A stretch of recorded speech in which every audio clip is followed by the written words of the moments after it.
I was in the middle of belting out a pathetic off-key rendition of Happy Birthday to a stale Breakroom muffin, completely unaware that the most terrifying woman in the city, who also happened to be my secret wife, was standing right behind me.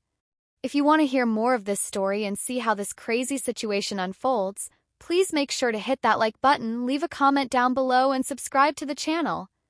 Part 1. If you asked anyone at Vanguard Media to describe our CEO, Olivia Sterling, you would get the same few words repeated in hushed, terrified whispers: ruthless, brilliant, and absolutely entirely heartless. 28, Olivia was a corporate prodigy who wore perfectly tailored designer suits like armor and had a gaze so piercing it could freeze boiling water. Just last week, I watched her make a grown man, a senior executive with 30 years of experience, cry in a board meeting just by raising one perfectly arched eyebrow at his quarterly projections. She was the Ice Queen of New York, a woman who seemed to operate entirely without human emotions. And for the last 6 months, she had also been my legal wife. My name is Emma. I'm 25, a mid-level graphic designer, and up until half a year ago, my life was entirely unremarkable. That was until my family was hit with a mountain of medical debt right around the same time Olivia's conservative old money board of directors threatened to oust her from the company her grandfather built unless she proved she was settling down and capable of maintaining a stable personal life. Our marriage was a transaction. Cold, legally binding contract negotiated by men in gray suits. Olivia paid off my family's debt in full, and in exchange I signed a piece of paper, moved into the guest wing of her massive, sterile penthouse, and swore to keep our arrangement an absolute secret at the office. To the rest of the world, I was just Emma Davis, the quiet girl in the art department. To Olivia, I was a tax bracket adjustment and a shield against her corporate rivals. We lived in the same house, but we barely spoke. At work, she ignored my existence entirely. At home, we crossed paths like ghosts in the hallway. I was utterly intimidated by her, carefully tiptoeing around her expensive furniture, making sure never to disturb her perfect, silent world. But there was a problem. A very stupid, inconvenient problem. Despite her terrifying demeanor, despite the cold shoulder, I had developed a massive, embarrassing crush on my own fake wife. Today was my 25th birthday. Not a single person in the office knew. I hadn't told my coworkers, mostly because I was too shy to make a big deal out of it, and Olivia certainly didn't know. Or if she did, she didn't care. In fact, at 4:55 p.m., just as I was getting ready to pack up my things and maybe treat myself to a nice dinner alone, Olivia's sharp, authoritative voice had rung out across the open-plan office. She had marched over to my desk, dropped a massive folder of unapproved campaign designs right in front of me, and coldly demanded that they be completely overhauled by tomorrow morning. So instead of celebrating, I was working late. By 8 p.m., the sprawling Vanguard Media office was entirely deserted. The overhead fluorescent lights had switched to their dim, energy-saving mode, casting long, lonely shadows across the rows of empty cubicles. My eyes were burning from staring at my dual monitors, and my stomach was letting out a series of pathetic, hollow rumbles. Defeated, I pushed my chair back and made my way to the employee break room. I rummaged through the glass display cases and the snack baskets until I found it, a single, sad-looking blueberry muffin that had probably been sitting there since Tuesday. I placed it on a paper plate, grabbed a wooden coffee stirrer from the counter, and stuck it right in the center of the muffin like a makeshift candle. I leaned against the counter, staring at the pathetic little pastry in the dim light of the vending machines. A wave of intense loneliness washed over me. I was 25, secretly married to a woman who terrified me, drowning in extra work and celebrating with a stale muffin. I let out a heavy sigh, closing my eyes. "Happy birthday to you," I sang softly, my voice echoing slightly in the empty room. "Happy birthday to you. Happy birthday, dear Emma. Happy birthday to me." I opened my eyes, preparing to pull the wooden stirrer out of the muffin, when a sharp, unmistakable clearing of a throat shattered the silence. I whipped around, my heart leaping into my throat. Standing in the doorway was Olivia. She was dressed in a sharp charcoal suit, her dark hair pulled back into a severe, perfect chignon. Her icy blue eyes were locked onto me, her expression completely unreadable, her posture rigid. She looked like an executioner who had just caught a prisoner trying to escape. "Miss Davis," Olivia said, her voice dropping the temperature in the room by at least 10 degrees. "Are you making a habit of wasting company time? Or is there a specific project that requires you to sing to baked goods?" I froze, my cheeks burning with intense humiliation. I wanted the floor to open up and swallow me whole. "Miss Sterling," I stammered, frantically pushing the paper plate behind my back like a guilty child. I was just taking a quick 5-minute break. I've been working on the revisions you asked for." Olivia took a slow, deliberate step into the room. She didn't say a word, just stared at me with that intense, predatory gaze. I braced myself for the incoming lecture, for the harsh reprimand about professionalism and time management. I squeezed my eyes shut, waiting for the axe to fall. Oh my God, oh my God, oh my God. Is it her birthday? My eyes snapped open. I looked at Olivia. Her lips hadn't moved. Her face was still set in that perfect stony glare. "Excuse me," I whispered, confused. Olivia narrowed her eyes. "I didn't say anything, Miss Davis. I asked you a question about your work progress. I am a monster. I am a literal villain from a cartoon. I gave my beautiful wife extra work on her birthday. Why didn't I check her file? Why didn't I know? She looks so sad with that little muffin. I want to buy her a bakery. I want to buy her a 5-tier cake made of solid gold." I gasped, taking a step back and hitting the edge of the counter.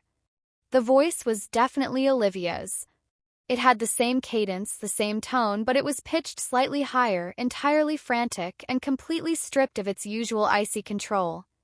It wasn't coming from her mouth. It was echoing directly inside my head. I must have been hallucinating. The stress, the lack of food, the exhaustion, I was finally having a mental breakdown.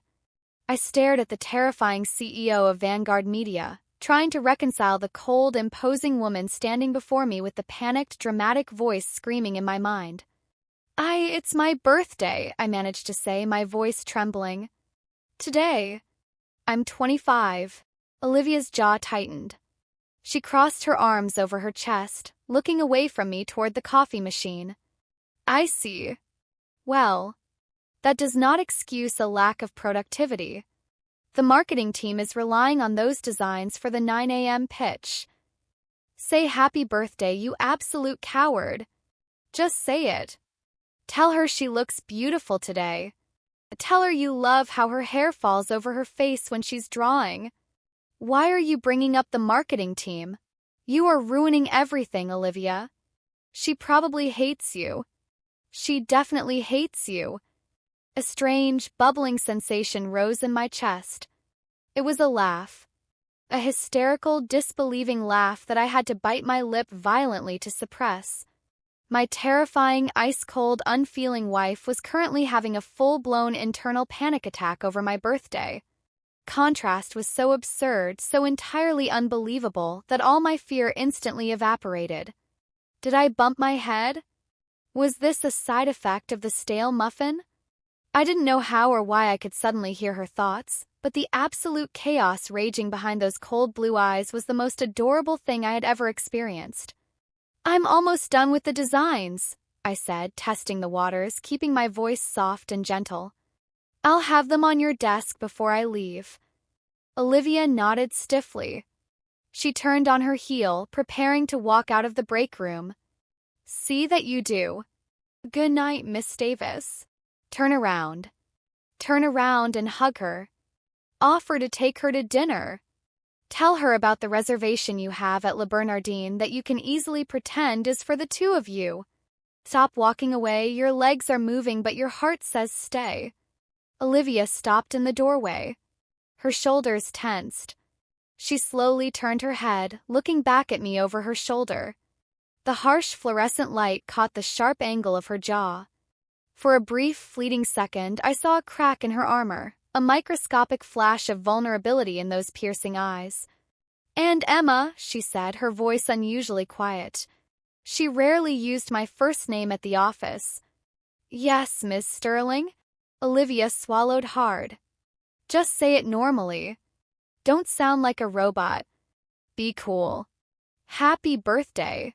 Before I could even respond, she spun around and practically fled down the hallway, the sharp clicking of her heels echoing rapidly against the tile floor. I stood alone in the break room, the stale muffin completely forgotten on the counter behind me. My heart was pounding a frantic rhythm against my ribs, and a massive, uncontrollable smile broke out across my face. My wife wasn't an ice queen. She was a terrified, incredibly awkward mess who secretly paid attention to how my hair looked when I was drawing. And somehow I was the only person in the world who knew. I grabbed my muffin, took a huge bite, and headed back to my desk. The night was far from over, and suddenly I couldn't wait to see what else Olivia Sterling was hiding in her head. End of part 1. Part 2. The cab ride back to Olivia's penthouse felt like a bizarre fever dream. I sat in the back seat, watching the blurry neon lights of Manhattan streak past the rain-slicked window, desperately trying to convince myself that I had just hallucinated the entire encounter in the break room. Mind reading wasn't real. It was a trope in cheap sci-fi movies, not something that happened to overworked 25-year-old graphic designers who ate stale muffins for dinner. I had convinced myself that the exhaustion had finally broken my brain. The voice I heard was probably just my own subconscious projecting what I wished my cold, distant wife would actually say to me. But then I remembered the sheer, unadulterated panic in that internal voice. Say happy birthday, you absolute coward. I let out a soft snort of laughter in the back of the cab. If my subconscious was making things up, it certainly had a wild imagination. By the time the elevator doors chimed and opened directly into the sprawling foyer of the penthouse, the clock on my phone read 11:30 p.m. I had finished the revisions, sent them directly to Olivia's assistant, and practically ran out of the building. Normally, arriving home this late meant the apartment would be pitch black, silent as a tomb. Olivia operated on a strict, militaristic schedule. She was usually in bed by 10 p.m. and awake by 4:30 a.m. for a brutal 5-mile run. But tonight, a soft, warm light spilled out from the massive, open-concept kitchen at the end of the hallway. I took off my damp coat, hanging it neatly in the closet, and slipped off my shoes, padding softly across the cold marble floors in my socks. I crept toward the kitchen, my heart doing a strange, nervous flutter in my chest. Olivia was sitting at the massive white quartz island. She was no longer in her severe charcoal suit. Instead, she was wearing a pair of dark silk pajamas, her usually slicked-back hair falling in soft, slightly messy waves around her shoulders. It was the most relaxed I had ever seen her, though her posture was still perfectly straight. She had a glass of red wine in one hand and her phone in the other, glaring at the screen as if it had deeply offended her. I took a deep breath and stepped into the light. Hi.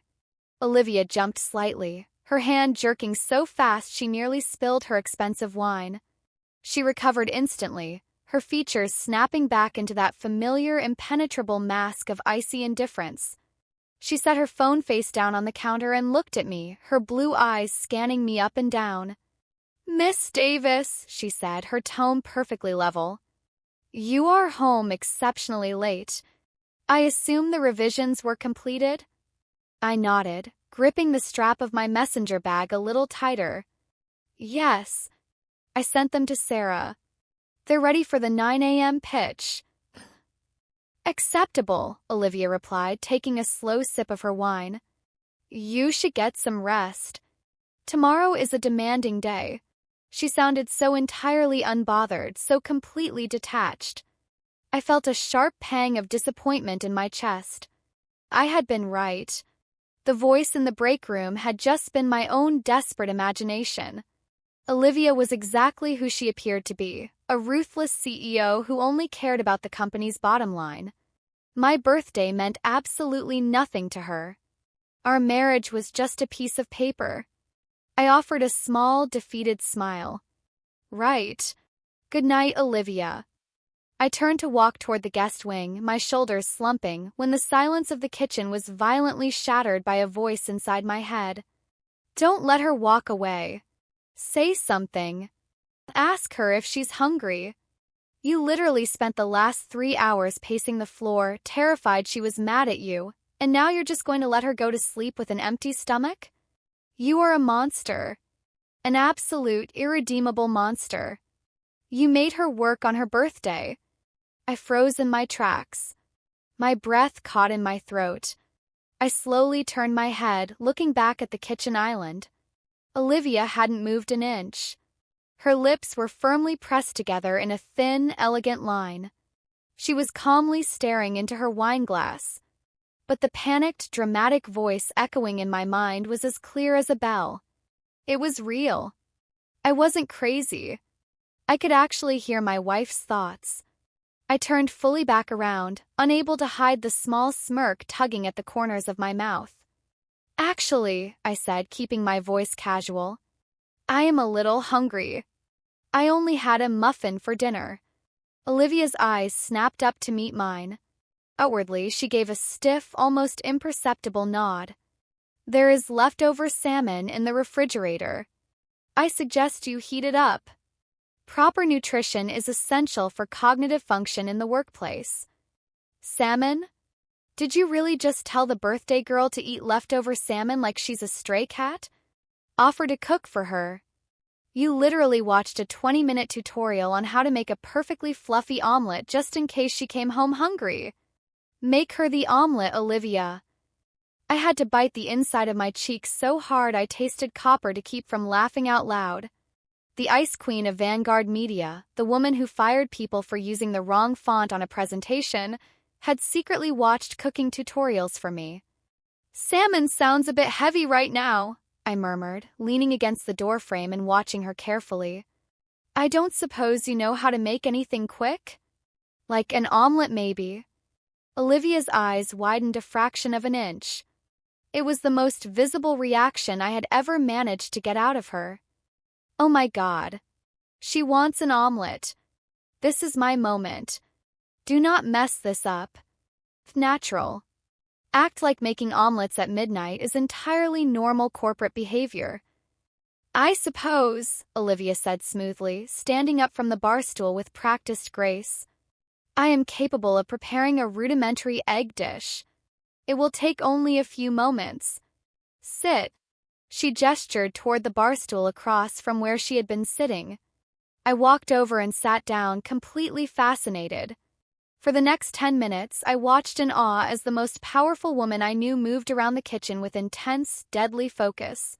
She cracked the eggs with the precision of a surgeon, whisked them with the determination of an Olympic athlete, and plated the final product as if it were a Michelin star masterpiece.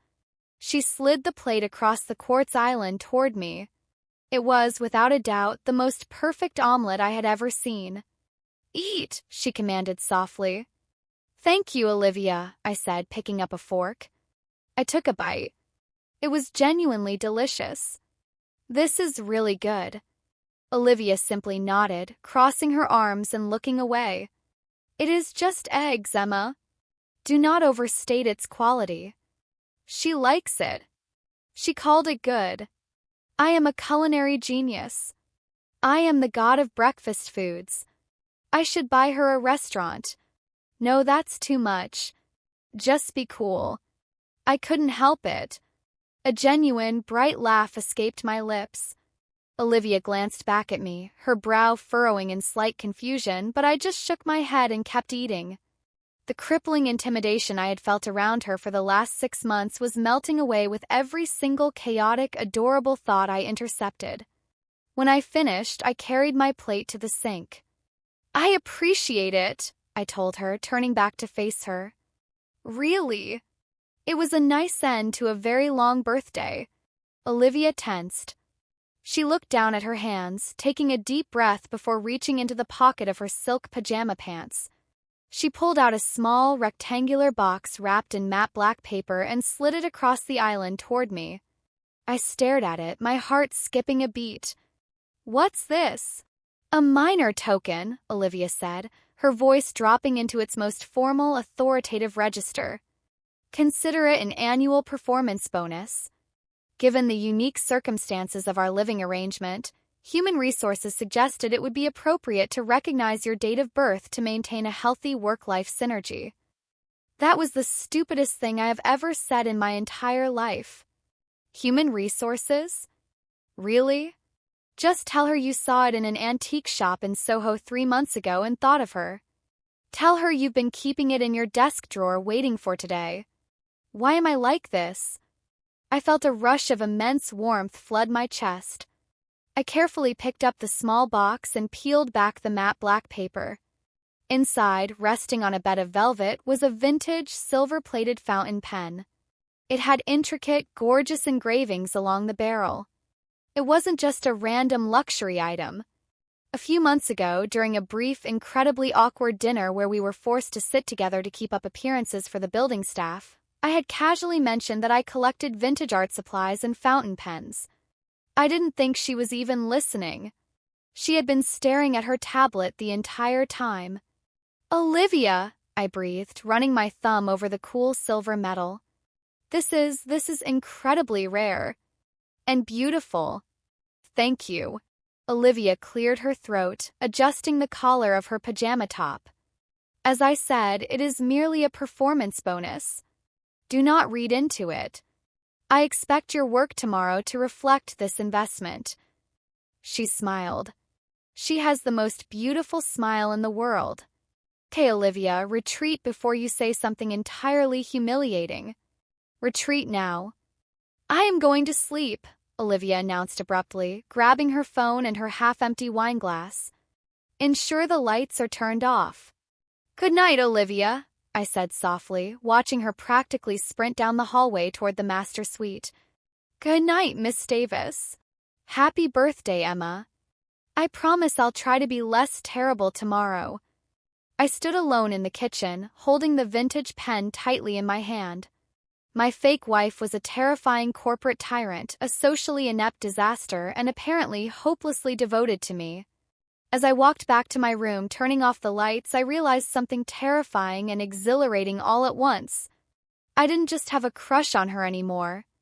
I was completely, hopelessly falling in love with my wife.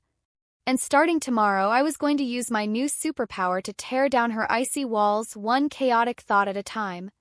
End of part 2. Part 3. The next morning, the harsh morning sunlight filtering through the floor-to-ceiling windows of my guest bedroom felt different. Usually, I woke up dreading the day ahead, preparing myself to fade into the background of Vanguard Media's bustling art department. But today, my fingers immediately reached for the nightstand, brushing against the cool, engraved silver barrel of the vintage fountain pen. It wasn't a dream. I could read my fake wife's mind. And more importantly, my terrifying ice-cold CEO wife was hopelessly secretly enamored with me. A surge of unfamiliar, reckless confidence bubbled up in my chest. Normally, my office wardrobe consisted of oversized beige cardigans, neutral slacks, and a desperate desire to remain entirely invisible.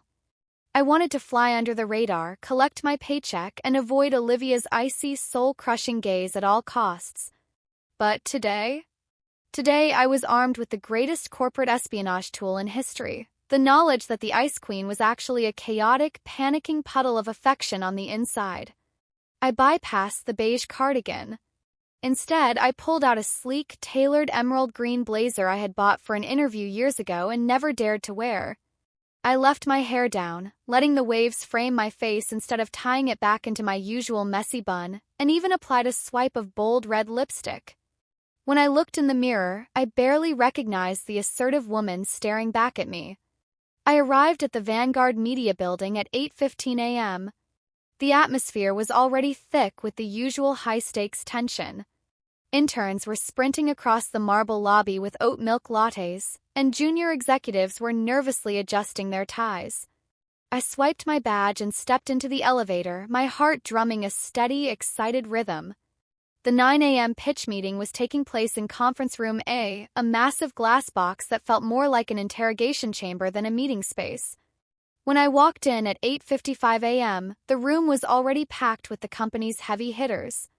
At the head of the long mahogany table sat Olivia. She looked breathtakingly intimidating in a stark white suit, her tablet resting flawlessly in front of her.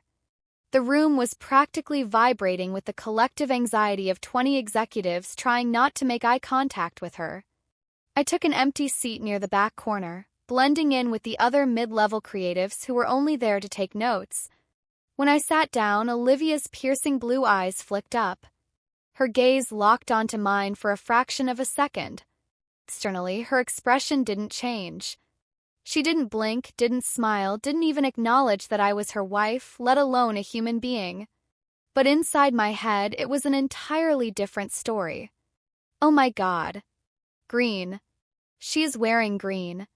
And lipstick. My heart is going to explode. This is a medical emergency.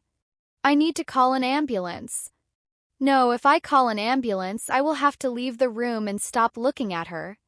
Be cool, Olivia. Do not stare. Look at the tablet. Look at the spreadsheets. Why are spreadsheets so boring when she looks like a literal emerald goddess?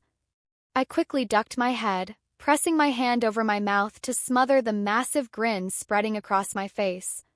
I pretended to cough, desperately trying to compose myself while Olivia's internal voice continued to mentally spiral over my blazer. "Let us begin," Olivia announced, her actual voice cutting through the room like a steel blade. Temperature instantly dropped. "I expect a flawless presentation regarding the Horizon Tech campaign. Richard, the floor is yours." Richard Stanton, the director of marketing, stood up at the front of the room. He was a smug, overly cologned man in his 40s who had a notorious reputation for taking credit for other people's work. He flashed a brilliant, entirely fake smile and clicked a button on his remote.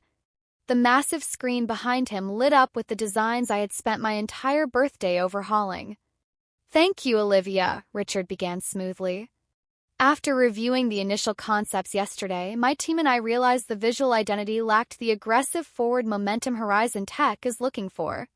So we spent all night pivoting the aesthetic. We've integrated a modernized, kinetic typography model to really push the boundaries of their brand identity." I felt my jaw clench. My team and I? Richard hadn't even been in the building past 5 p.m. yesterday. He had probably been at a happy hour while I was eating a stale muffin and redrawing every single vector file. I looked at Olivia. She was leaning back in her leather chair, her fingers steepled beneath her chin, staring blankly at Richard. He is lying. He is a slimy, incompetent, discount cologne-wearing fraud. Emma stayed up until midnight perfecting those mock-ups. This parasite is trying to steal her glory. I am going to fire him. I am going to fire him, throw his ergonomic chair out the window, and banish him from Manhattan. How dare he speak over her hard work? A thrill shot down my spine. Protectiveness in her mental voice was fierce and undeniably furious. She knew he was lying. But I also knew Olivia's hands were tied by corporate politics. Richard was the nephew of a major board member. She couldn't just fire him without a legitimate, undeniable public failure. So I decided to give her one. Before Richard could click to the next slide, I cleared my throat. The sound was quiet, but in the tense silence of the boardroom, it sounded like a gunshot. 20 pairs of eyes, including Richard's, swiveled to the back corner of the room. I slowly stood up, smoothing down the front of my emerald blazer. I could feel the sweat pooling on my palms, but the chaotic, supportive cheering in my head anchored me. "Actually, Richard," I said, my voice remarkably steady. "The kinetic typography model wasn't a team pivot. It was a direct response to the psychographic data I isolated from Horizon's target demographic report. If you look closely at the kerning on the secondary headers, you'll notice it's designed to guide the eye toward the conversion buttons, maximizing user engagement by an estimated 22%. The room went dead silent. You could have heard a pin drop. Mid-level graphic designers absolutely did not interrupt the director of marketing in front of Olivia Sterling. Richard's face flushed a deep, angry red. "Emma, isn't it? This is a high-level strategy meeting. The art department's job is to execute the vision, not to understand the data driving our own designs?" I interrupted, taking a step forward. I didn't break eye contact with him. If the marketing department was truly responsible for this pivot, you would know that the color palette on slide 4 is hex code #0047AB, specifically chosen to evoke corporate trust, not the aggressive momentum you just claimed. It's a retention strategy, not an acquisition push. Richard opened his mouth, stammering, desperately trying to salvage his presentation, but he had absolutely no idea what I was talking about. He looked frantically toward the head of the table for backup. Olivia sat perfectly still. She slowly lowered her steepled fingers. Her icy blue eyes shifted from the sputtering Richard to me. "It appears," Olivia said, her voice dripping with lethal, freezing authority, "that the art department possesses a far more comprehensive grasp of the strategic architecture than the marketing team, Richard. I find your lack of familiarity with your own pivots highly disturbing." Richard swallowed hard, looking like he wanted the floor to swallow him whole. "Olivia, I can explain." "You will explain it in a revised brief on my desk by noon," Olivia snapped. "Miss Davis has effectively dismantled your entire narrative in 3 sentences. Sit down, Richard. And in the future, if you intend to present another department's labor as your own, I suggest you memorize the hex codes." A collective, silent gasp rippled through the boardroom. Olivia Sterling had just publicly humiliated a senior director to defend a junior designer. Oh my God. Oh my God. She is magnificent. She is a warrior goddess of graphic design. Did you see how she destroyed him? I am going to faint. Is it unprofessional to kneel? Do not kneel, Olivia. Maintain executive presence. But look at her. She is brilliant. I am legally married to the most brilliant woman alive. I had to bite my lips so hard I almost drew blood to keep from bursting into laughter. I sat back down in my chair, trying to look incredibly professional, but my heart was soaring. "Miss Davis," Olivia continued, her face a mask of absolute calm, though her thoughts were currently screaming a victory anthem. "Since you are clearly the architect of this campaign, you will take over the presentation from here." "Of course, Ms. Sterling," I replied smoothly. For the next 20 minutes, I walked the board through every single design choice. I answered their questions flawlessly, and every time I felt a flicker of doubt, all I had to do was glance at Olivia and listen to the aggressive, entirely unhinged cheerleading happening inside her brain. When the meeting finally adjourned, the executives scrambled out of the room like rats fleeing a sinking ship, eager to escape Olivia's presence. I gathered my notes, feeling a high I had never experienced before. As I headed for the door, Olivia's voice stopped me. "Miss Davis." "A word." I turned around. The room was completely empty now, just the two of us standing beneath the harsh fluorescent lights. Olivia was packing her tablet into her leather briefcase, avoiding my eyes. "Yes, Miss Sterling. Your performance today was adequate," Olivia said formally, snapping the briefcase shut. "You displayed acceptable initiative in correcting Richard's incompetence." "Adequate? You just watched her slay a dragon and you called it adequate? Tell her you are incredibly proud of her. Tell her she deserves a promotion. Tell her you want to whisk her away to Paris to celebrate."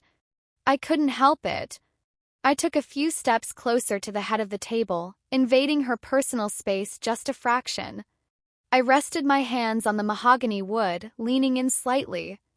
"Just adequate," I murmured, keeping my voice low and teasing. "I thought I did a pretty good job defending the art department." Olivia froze. She looked up, her breath hitching slightly as she realized how close I was standing. The icy mask faltered for a microsecond. "It was highly satisfactory," she corrected herself, her voice slightly breathless. "She is too close. I can smell her perfume. Smells like vanilla and confidence. I am malfunctioning. Brain shutting down in 3, 2, 1. "Well," I smiled softly, looking deep into her panicked blue eyes. "I'm glad I could exceed your expectations, Olivia. Have a good day." I turned and walked out of the boardroom, feeling like I was walking on air. The game had officially changed. My wife was terrified of her own feelings, and I was going to have an absolute blast making her confront them. End of Part 3. Part 4. By the time I returned to the art department on the 4th floor, news of my boardroom coup had already spread like wildfire. The usually loud, chaotic bullpen of Vanguard Media was completely silent as I walked to my cubicle. Dozens of eyes tracked my every move. My coworker, a junior illustrator named Chloe, slowly rolled her chair over to my desk, her eyes wide with unadulterated awe. "Emma," Chloe whispered, as if speaking too loudly would summon a demon. "Did you actually tell Richard Stanton to memorize hex codes in front of the Ice Queen? Tell me the truth. Are you secretly a ninja? Do you have nothing left to lose?" I chuckled softly, hanging my emerald blazer on the back of my chair. "I just defended the work, Chloe." He was trying to take credit for all of our late nights. "Yeah, but Olivia Sterling backed you up," Chloe hissed, leaning closer. "She doesn't back anyone up. She destroys people for sport." Richard looked like he was going to cry in the elevator. Before I could formulate a response that wouldn't reveal the fact that I was legally married to our terrifying boss, the sharp clicking of heels echoed down the central aisle. The entire department collectively held its breath. It wasn't Olivia, but it was the next best thing. Sarah, Olivia's flawlessly efficient, terrifyingly polite executive assistant. Sarah stopped directly in front of my desk. She didn't look at Chloe, who practically scrambled back to her own cubicle in fear. "Miss Davis," Sarah said, her voice perfectly modulated. "Ms. Sterling requires your presence in her office immediately. Please bring your notes on the Horizon Tech campaign." A fresh wave of murmurs rippled through the bullpen. Being summoned to the top floor was usually a corporate death sentence. But I just smiled, grabbing my tablet. "Lead the way, Sarah." The elevator ride to the top floor was swift and silent. Olivia's office was a massive corner suite encased entirely in glass, offering a dizzying panoramic view of the Manhattan skyline. The furniture was minimalist, expensive, and intimidatingly sharp. When Sarah opened the heavy mahogany door, I found Olivia standing by the floor-to-ceiling windows, her back to me, staring out at the city below. "Miss Davis is here, Miss Sterling," Sarah announced before quickly slipping out and closing the door behind her with a soft click. We were completely alone. The silence stretched for a long, heavy moment. Outwardly, Olivia looked like a statue carved from ice, rigid, perfectly poised, completely untouchable. But inside her head, it was absolute pandemonium. Turn around. Turn around right now and look at her. Why is she so brave? She took down a senior director without even blinking. She is so cool. I am sweating. Am I sweating? CEOs do not sweat. Be normal. Tell her she is coming to the client lunch. Do not stutter. I pressed my lips together, trying desperately to suppress the smile threatening to break across my face. I stepped further into the room, my heels sinking into the plush, custom rug. "You asked to see me, Miss Sterling?" Olivia slowly turned around. Her face was set in that familiar, impenetrable mask. Her icy blue eyes locked onto mine, giving absolutely nothing away. "Take a seat, Miss Davis." I sat in one of the sleek leather chairs opposite her massive glass desk. She remained standing, leaning elegantly against the edge of the desk, her arms crossed. "Your intervention in the boardroom was highly irregular," Olivia began, her voice low and dangerously smooth. "Vanguard Media operates on a strict hierarchy. Junior designers do not publicly humiliate department directors." I felt a brief flicker of panic. Had I gone too far? But then the mental broadcast kicked in. I am so proud of her I could scream. Richard deserved every second of it. I want to frame her face when she said retention strategy and hang it in the lobby. I let out a slow breath, relaxing back into my chair. He was taking credit for the art department's labor, Olivia. I was merely ensuring the client's vision was accurately represented by the people who actually built it. Olivia's eyes narrowed slightly at my use of her first name in the office, but she didn't correct me. Be that as it may, your display demonstrated a deep understanding of the Horizon account. Therefore, I am reassigning you as the lead creative director for this specific campaign. I blinked, genuinely stunned. Lead creative director? But I'm just a mid-level. Titles are irrelevant when competence is involved, Olivia interrupted coldly. Furthermore, the CEO of Horizon Tech, Marcus Thorne, is flying into the city today to finalize the contract. We are having an executive lunch with him at 1 p.m. at Le Bernardin.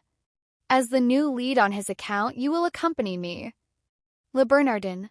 Our fake first date. Well, the reservation I made for her birthday but couldn't bring myself to ask her to. Now she has to go with me. It's a business meeting, but it's still lunch. With my wife. I need to make sure they put us at a private table. What if she hates seafood? I am an idiot. My heart did a wild, fluttering flip in my chest. She was taking me to Le Bernardin. She was giving me a massive promotion. And she was currently having an internal crisis over my dietary preferences. I would be honored, Ms. Sterling, I said, keeping my voice perfectly professional. And for the record, I love seafood. Olivia froze. Her eyes widened a fraction of a millimeter. Did I say that out loud?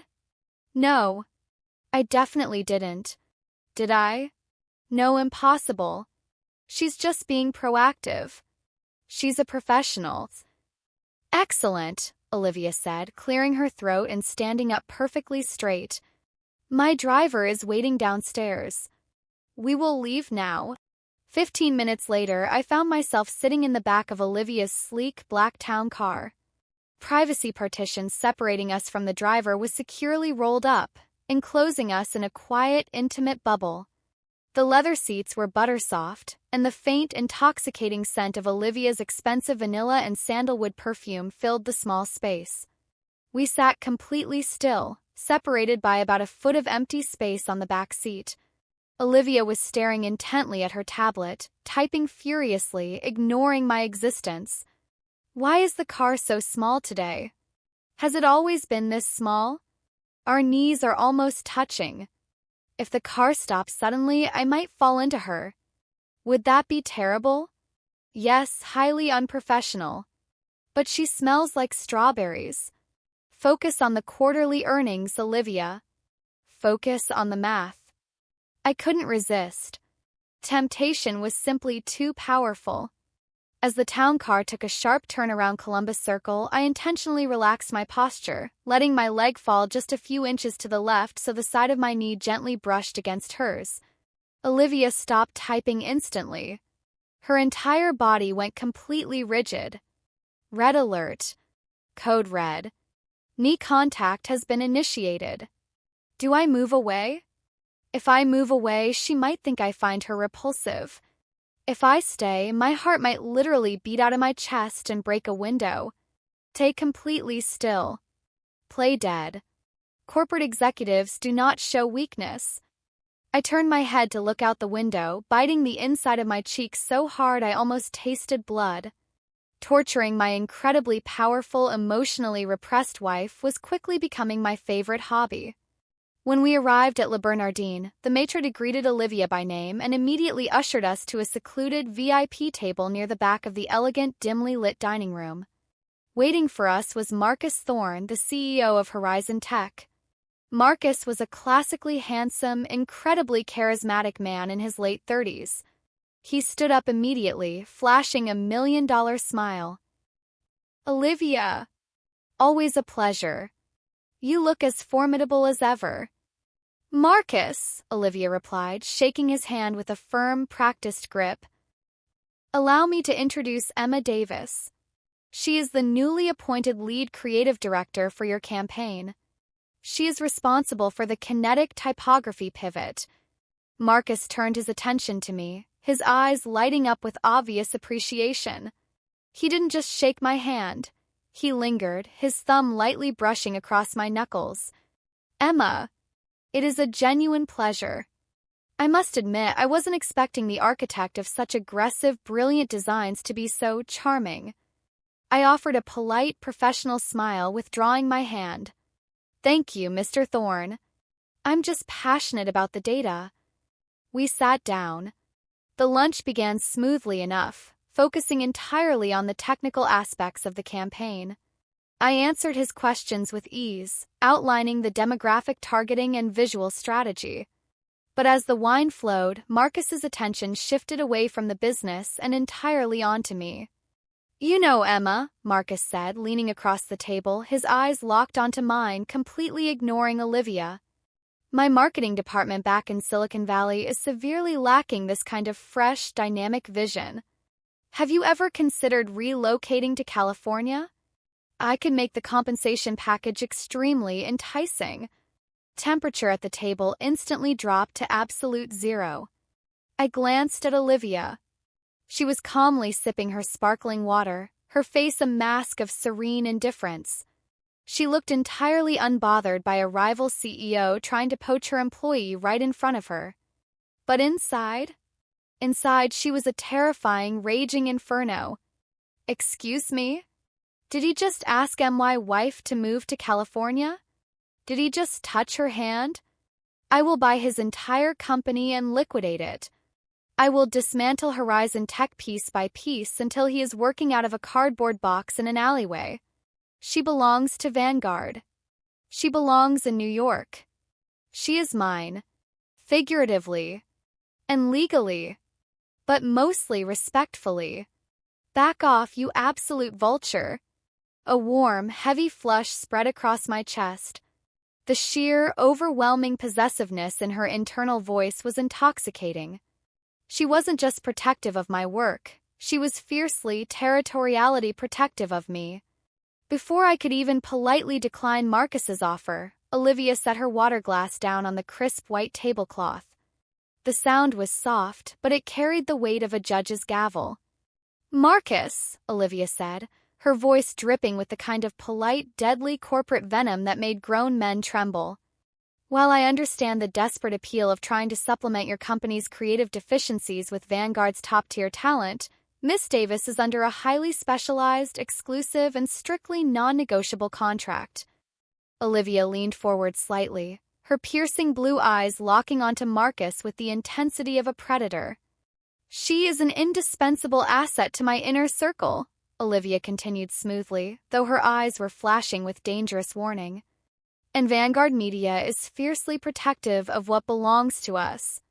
I suggest we return to the topic of the quarterly deliverables before I decide to recalculate the parameters of our retainer. Marcus paled. The easy, charismatic smile slipped entirely from his face.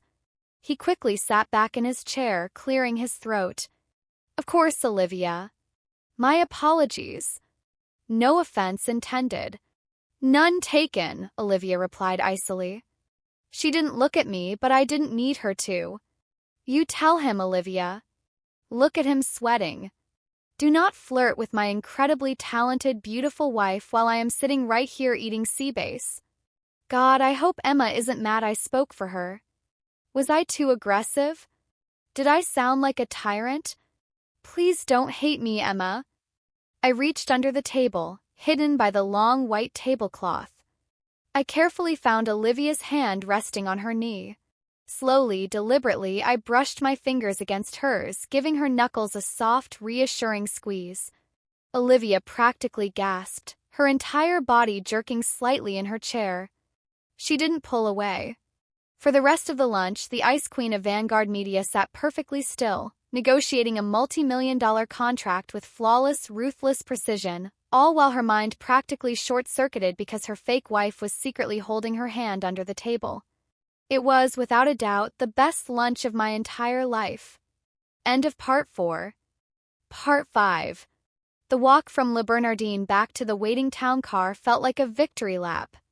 Marcus Thorne was left standing on the sidewalk, looking thoroughly humbled and entirely confused by the sudden, terrifying wrath of Vanguard Media's CEO. As we slid into the back seat of the black town car, the heavy doors thudded shut, sealing us once again in our quiet, private bubble. Olivia immediately retreated to the far side of the leather seat, crossing her legs and opening her tablet with jerky, robotic precision. Outwardly, she was the epitome of untouchable corporate grace. She stared intently at a spreadsheet, her posture rigid, her jaw locked. But her mind was a glorious, screaming mess. She held my hand. Emma Davis held my hand under a table at a Michelin-star restaurant. My skin is literally burning. Do I ever wash this hand again? No. Absolutely not. I will preserve it in a sterile vacuum. What did it mean? Was it a strategic maneuver to assert dominance over Marcus? Was it pity? Or did she want to touch me? Do not be delusional, Olivia. She is an employee and you are a terrifying goblin woman. Focus on the Q3 projections. I leaned my head back against the butter-soft leather, turning to look out the tinted window so she wouldn't see the massive, irrepressible grin taking over my face. A terrifying goblin woman? My brilliant, ruthless, incredibly attractive wife had the self-esteem of a nervous middle schooler. You handled Marcus brilliantly, I said softly, not looking away from the passing city streets. Olivia stiffened. Mr. Thorne required a firm reminder of professional boundaries. Attempting to poach internal talent during a contract finalization is highly disrespectful to Vanguard Media. And to my marriage. He looked at her collarbone. I saw him look at her collarbone. I should have ordered the lobster just so I could throw the shell at him. I bit my lip hard, suppressing a laugh. Well, I appreciate you defending my position. I'm looking forward to leading the Horizon campaign. See that you deliver results, Miss Davis, Olivia replied, her voice dropping another octave into its most severe register. I do not stake my professional reputation on mediocrity. We spent the rest of the ride in silence, but the air between us felt completely different. It was charged, thick with an unspoken electricity that hadn't been there yesterday. When we returned to the Vanguard Media building, my life changed instantly. By order of the CEO, I was moved out of the crowded, noisy bullpen on the 4th floor and relocated to a private, glass-walled project office on the executive level. It was a massive upgrade, complete with a panoramic view, an ergonomic chair that probably cost more than my first car, and an oversized drafting table. For the rest of the afternoon, I threw myself into the work. I was buzzing with adrenaline, sketching out kinetic typography concepts and mapping out user engagement funnels. I felt unstoppable. Around 4:30 p.m., there was a soft knock on my glass door. I looked up to see Sarah, Olivia's intimidating executive assistant, standing there with a sleek ceramic mug. Miss Davis, Sarah said smoothly, stepping into the office and placing the mug on my desk. Miss Sterling requested that you receive this. She noted that prolonged screen exposure requires adequate hydration and caffeine supplementation. I looked down at the mug. It was a perfectly made oat milk latte, dusted with a tiny sprinkle of cinnamon. Thank you, Sarah. Please tell Ms. Sterling I appreciate it. As Sarah turned to leave, I saw Olivia walking past my glass office in the hallway. She didn't turn her head. She didn't slow her brisk, authoritative pace. She looked straight ahead, holding a stack of manila folders like a shield. She is sitting in the big chair. She looks so powerful. She looks like she owns the building. I want to buy her the building. Did Sarah give her the coffee? Is it the right temperature?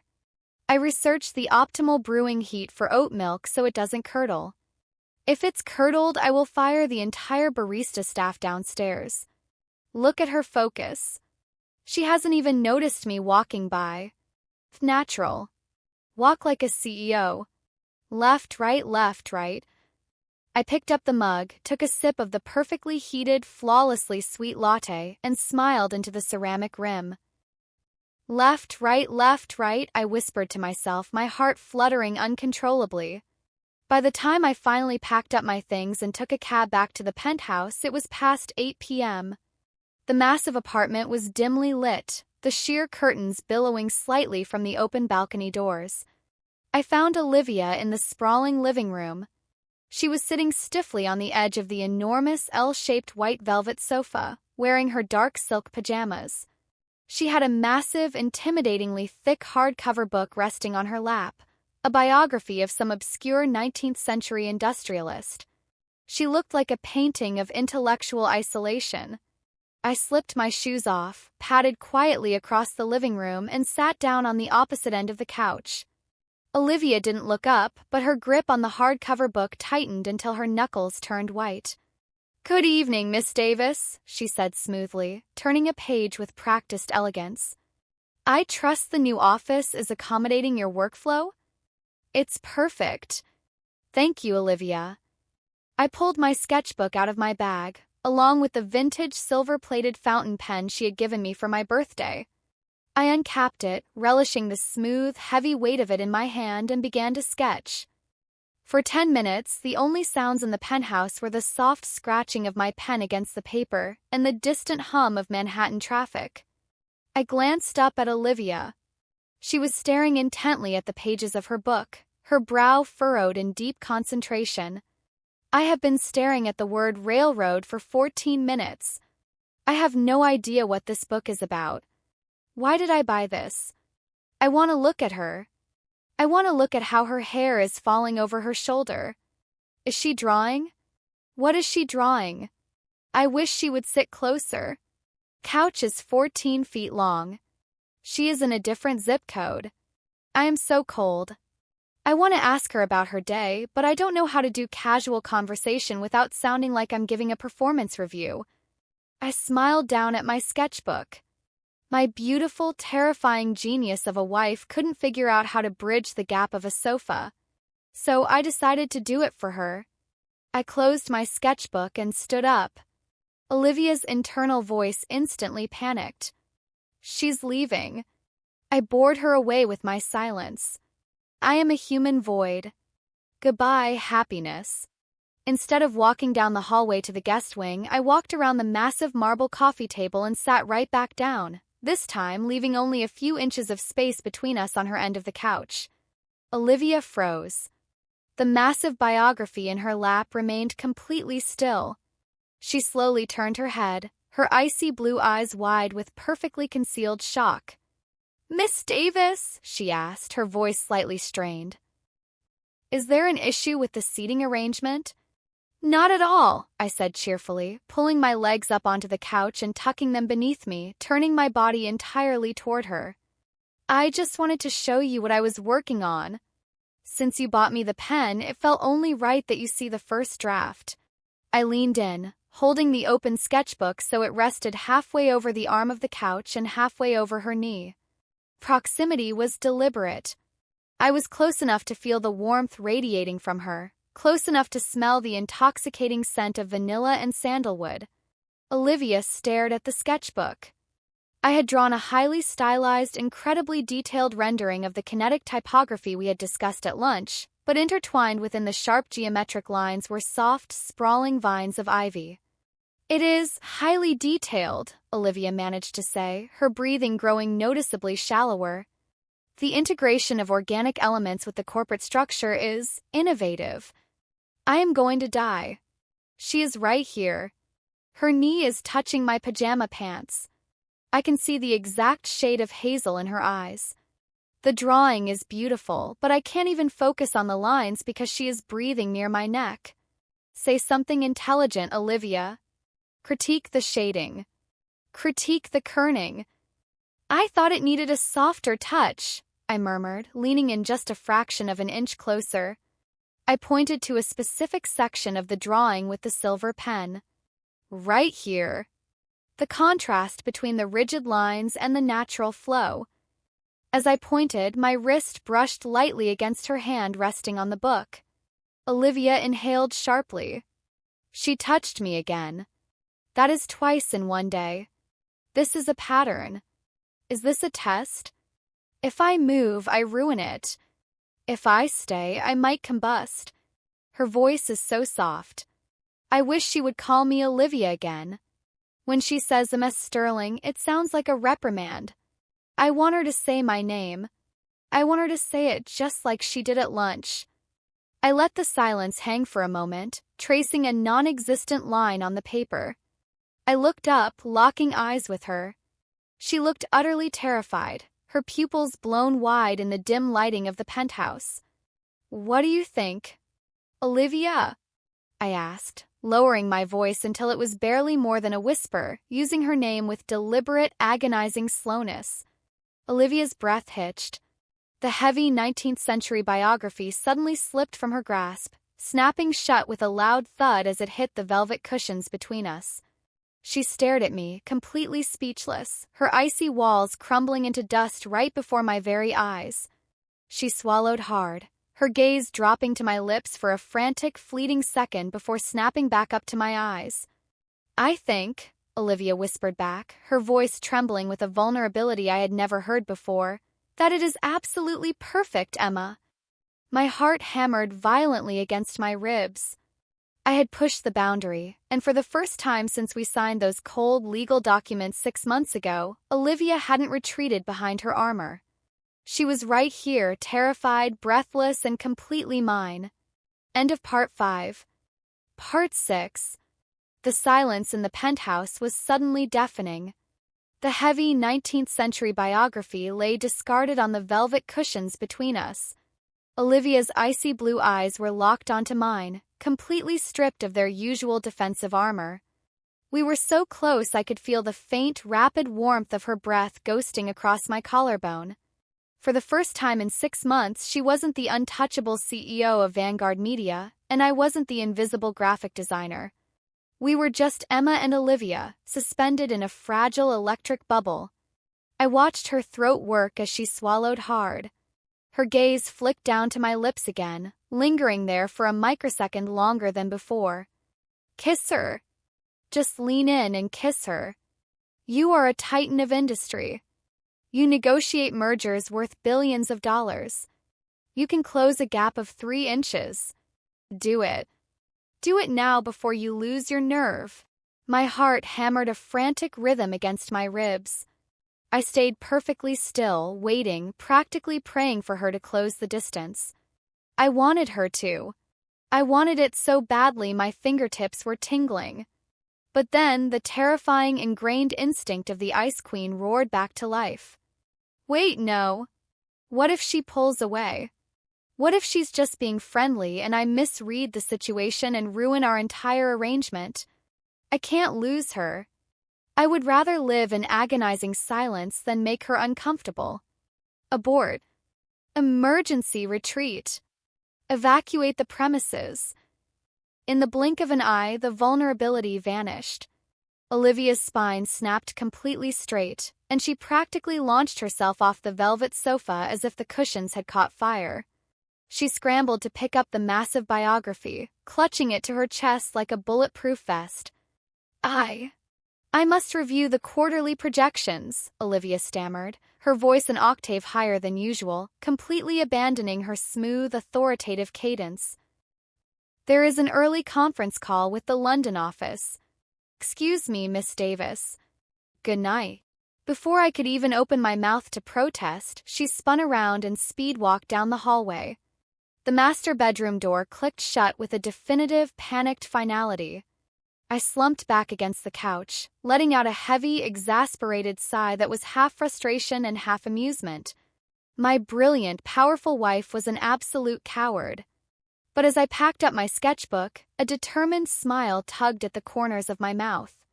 She had almost broken. She had been 3 inches away. The fortress was crumbling, and I had plenty of time to demolish the rest of it. The next morning at the office, the dynamic had irreversibly shifted. As the newly appointed lead creative director for the Horizon campaign, my schedule was packed.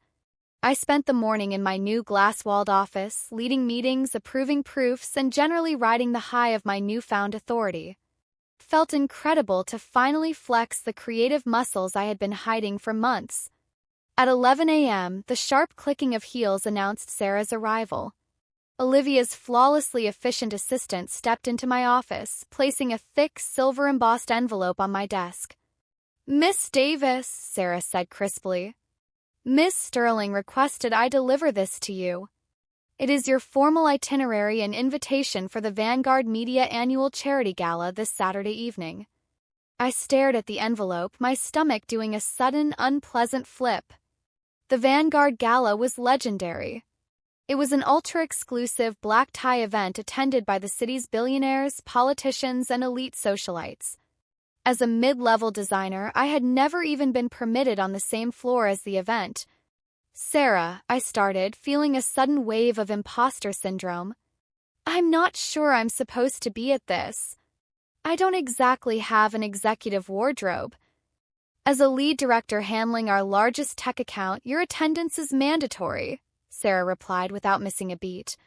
Furthermore, Ms. Sterling has cleared your schedule for the afternoon. You are to report to the executive penthouse suite at 1 p.m. for a logistical preparation.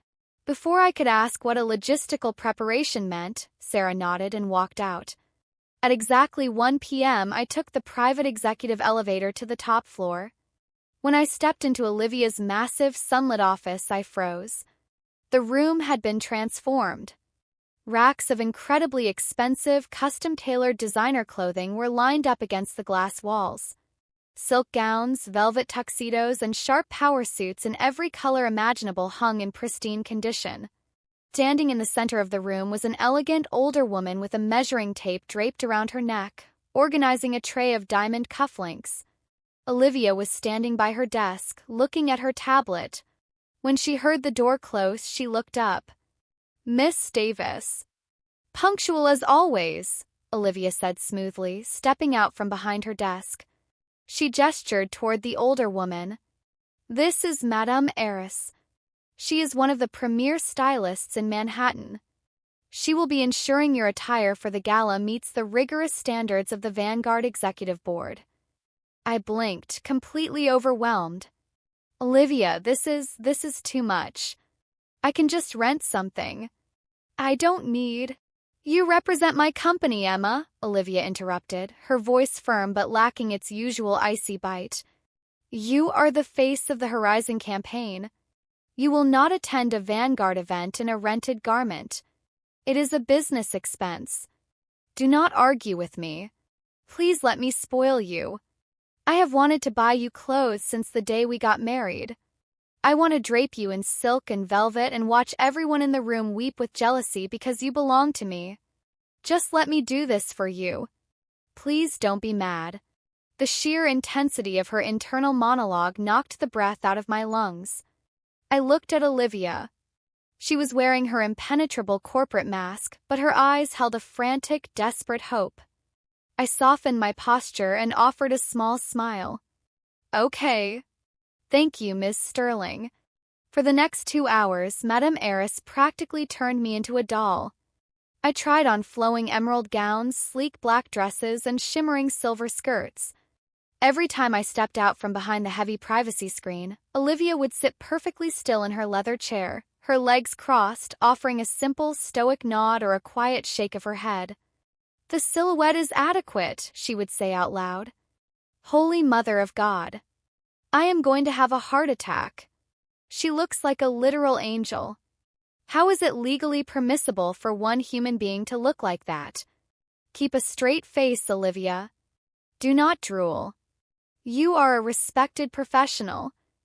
It was taking every ounce of my willpower not to burst into uncontrollable laughter. I was having the time of my life parading in front of her, listening to her brain short-circuit with every new outfit. Finally, Madame Heiress handed me something different. It wasn't a dress. It was a custom-tailored 3-piece suit in a deep, intoxicating shade of crimson red. The blazer was cut sharply to accentuate the waist, the trousers flared elegantly at the bottom, and beneath the blazer was a plunging, delicate black lace corset that left absolutely nothing to the imagination. This is the piece de resistance, Madame Heiress whispered with a wink. Ms. Sterling explicitly requested I bring this one for you. My breath hitched. Olivia had picked this out? I slipped the garments on. The fit was flawless, wrapping around my body like a second skin. Crimson red made my skin glow, and the lace corset underneath was daring, powerful, and wildly attractive. I looked in the full-length mirror and barely recognized the commanding, striking woman staring back at me. I took a deep breath, pushed the privacy screen aside, and stepped into the center of the office. Olivia was taking a sip of sparkling water. When her eyes landed on me, she completely froze. The glass stopped halfway to her mouth. She didn't blink. She didn't breathe. She just stared. "Well," I asked, keeping my voice low, turning slowly to let her see the full fit of the suit. "What do you think?" Outwardly, absolute silence. Inwardly, utter chaos. There were no words. For the first time since I discovered my power, Olivia's mind was completely, entirely blank. It was just a sustained, deafening static of pure, unadulterated gay panic. Her brain had literally rebooted.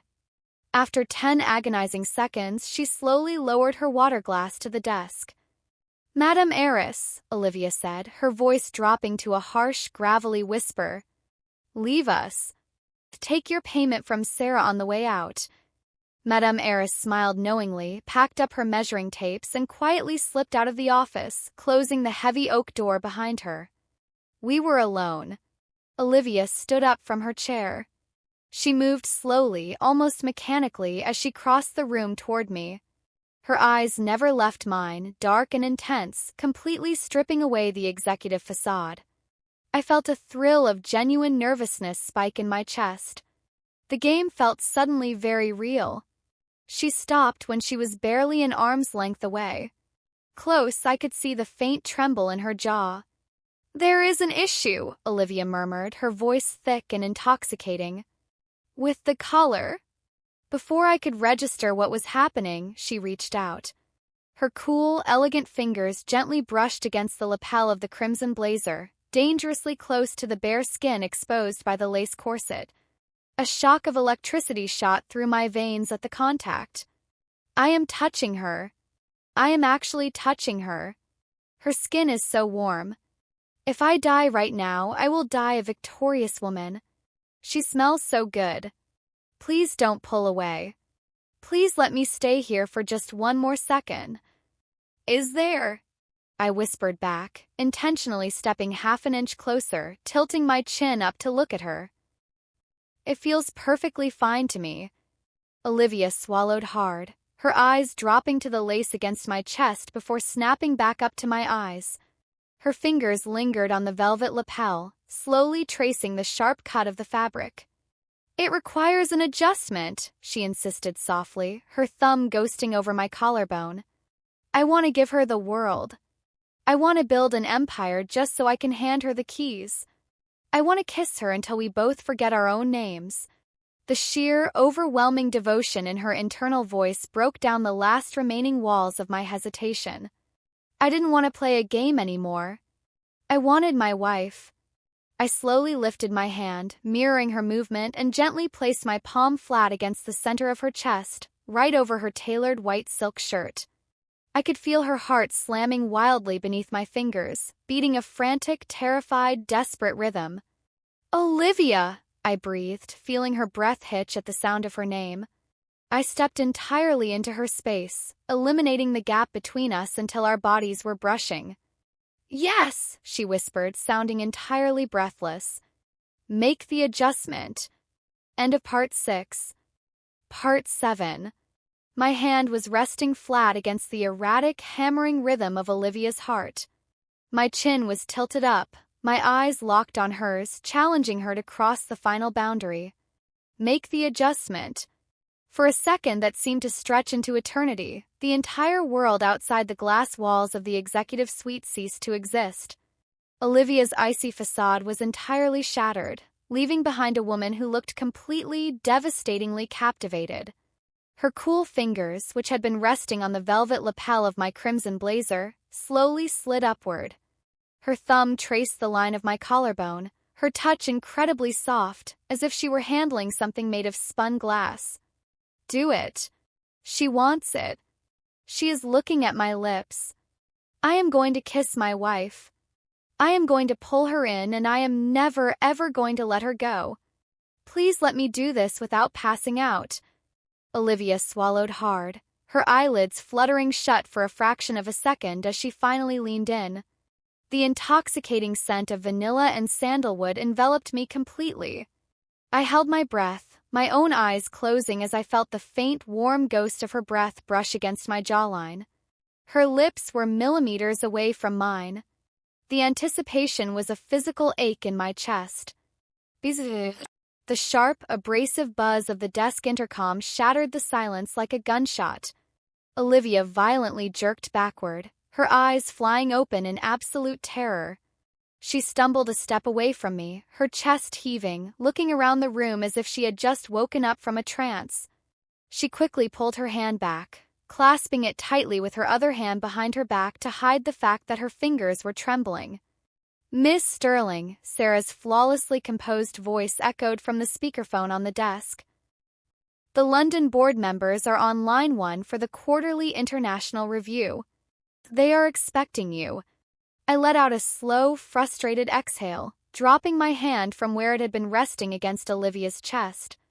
I wanted to march out to the reception desk and toss the intercom out the window. Olivia cleared her throat, her posture snapping back to its rigid, perfect military straightness. She pressed a button on her desk, avoiding my gaze entirely. "Thank you, Sarah.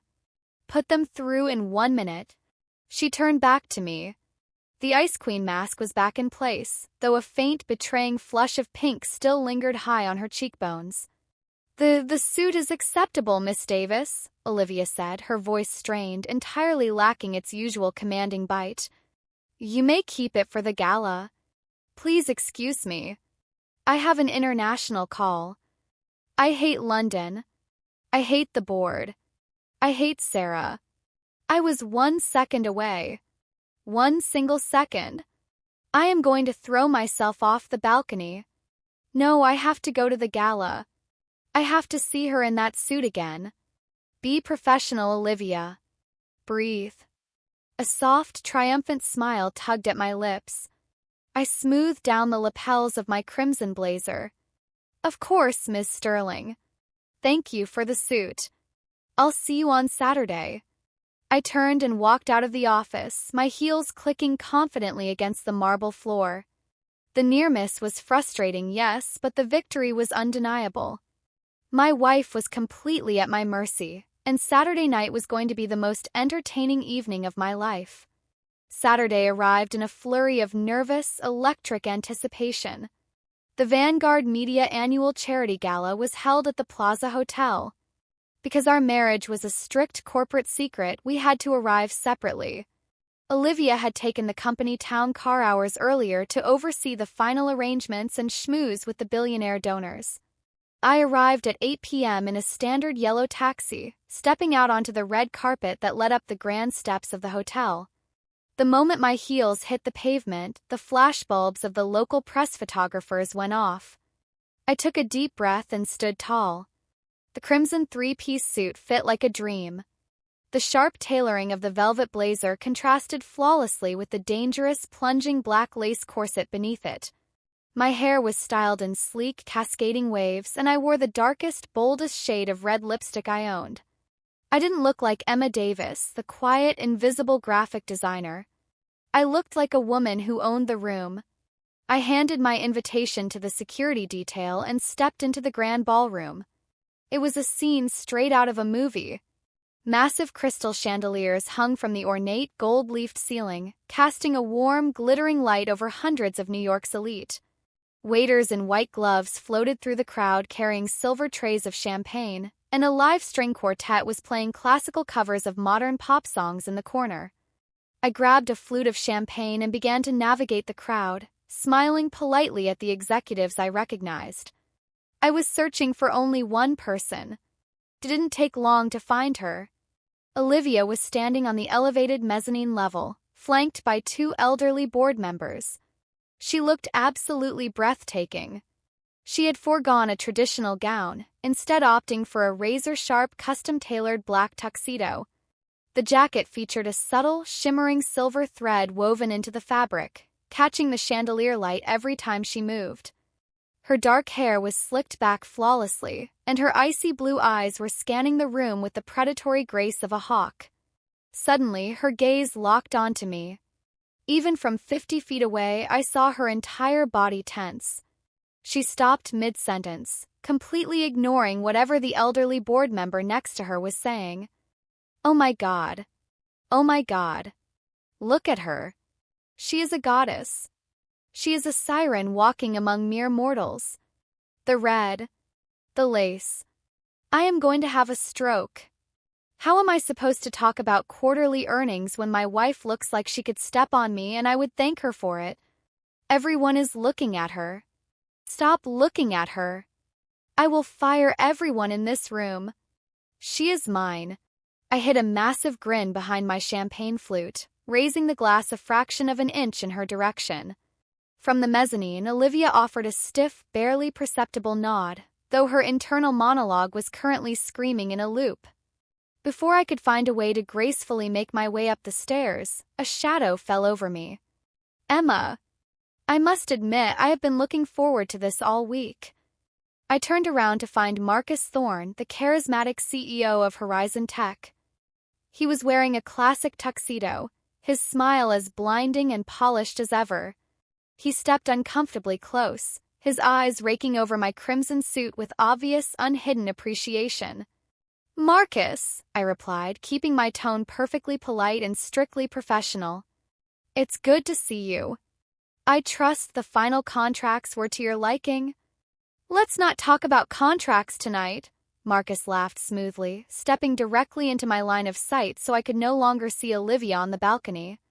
Tonight is about celebrating. And I must say, Vanguard is incredibly lucky to have you. If you ever change your mind about that relocation to California, my offer still stands. I would treat you far better than Olivia Sterling ever could. She's a machine. Cold, unfeeling. A spark of genuine irritation flared in my chest. Ms. Sterling is an exceptional leader. I am perfectly happy at Vanguard. Loyal, too. I like that, Marcus purred. Before I could step back, he reached out and gently took the champagne flute from my hand, placing it on a passing waiter's tray. Then he offered me his hand. The orchestra is playing a waltz. Dance with me, Emma. It wasn't really a question, it was a demand wrapped in a polite request. We were in the middle of the ballroom, and refusing a major client in front of Vanguard's investors would be a professional disaster. Reluctantly, I placed my hand in his. Marcus led me to the center of the dance floor, pulling me closer than was strictly appropriate for a corporate gala. His hand rested heavily on the small of my back as we began to sway to the classical music. I hated every second of it. I tried to maintain a polite distance, leaning back slightly, but he just tightened his grip. And then the internal broadcast hit me like a hurricane. He is touching her. He has his hand on her waist. I am going to commit a felony. I am going to rip his arms off and beat him with them. How dare he? How absolutely dare he? Look at how uncomfortable she is. He called me a machine. I will show him a machine. I will ruin his stock portfolio. I will buy California and evict him. I gasped softly, my eyes darting around the room until I found her. Olivia was marching down the grand staircase. She wasn't just walking, she was descending like a dark, vengeful angel. Crowd practically parted for her, executives sensing the lethal aura radiating from her and scrambling out of the way. Her jaw was locked, her icy blue eyes blazing with a terrifying, unadulterated fury focused entirely on Marcus Thorne. Marcus didn't notice. He was too busy leaning in, trying to whisper something in my ear. You know, Emma, with your talent and my resources, we could. A sharp, perfectly manicured hand tapped firmly on Marcus's shoulder. Marcus jumped, spinning around to find Olivia standing right behind him. Temperature in our immediate radius seemed to drop below freezing. Marcus, Olivia said, her voice dangerously soft, yet carrying enough venom to kill a small animal. I believe you are monopolizing my lead director. And Vanguard Media does not share its assets. Marcus stammered, intimidated by the sheer, imposing presence of the Ice Queen. Olivia, we were just having a friendly dance. The dance is over, Olivia stated, leaving absolutely no room for argument.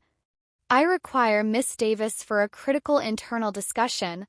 You will excuse us. She didn't wait for his response.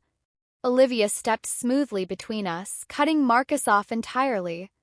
Without a word of warning, she placed her right hand firmly on my waist, exactly where Marcus's hand had been, and caught my left hand with her own. With a practiced, effortless grace, Olivia pulled me flush against her body and seamlessly picked up the rhythm of the waltz, sweeping me across the floor and leaving a completely bewildered Marcus Thorne standing alone in the dust. My heart exploded in my chest. She was holding me. Her grip on my waist was firm, possessive, and incredibly warm. The silver thread in her tuxedo jacket brushed against the velvet of my crimson suit. We were spinning under the crystal chandeliers, the entire ballroom fading away until it was just the two of us. "You are causing a disruption, Miss Davis," Olivia murmured, her voice tight, her eyes locked intensely onto mine. She refused to look anywhere else. I have never been so jealous in my entire life. I wanted to murder him. "You belong to me. You are my wife. I am holding you. Oh my God, I am actually holding you. You feel so perfect. You are so beautiful it physically hurts my chest. Please don't pull away. Please let me pretend this is real for just one song." A thrill of absolute power and undeniable affection rushed through my veins. I didn't pull away.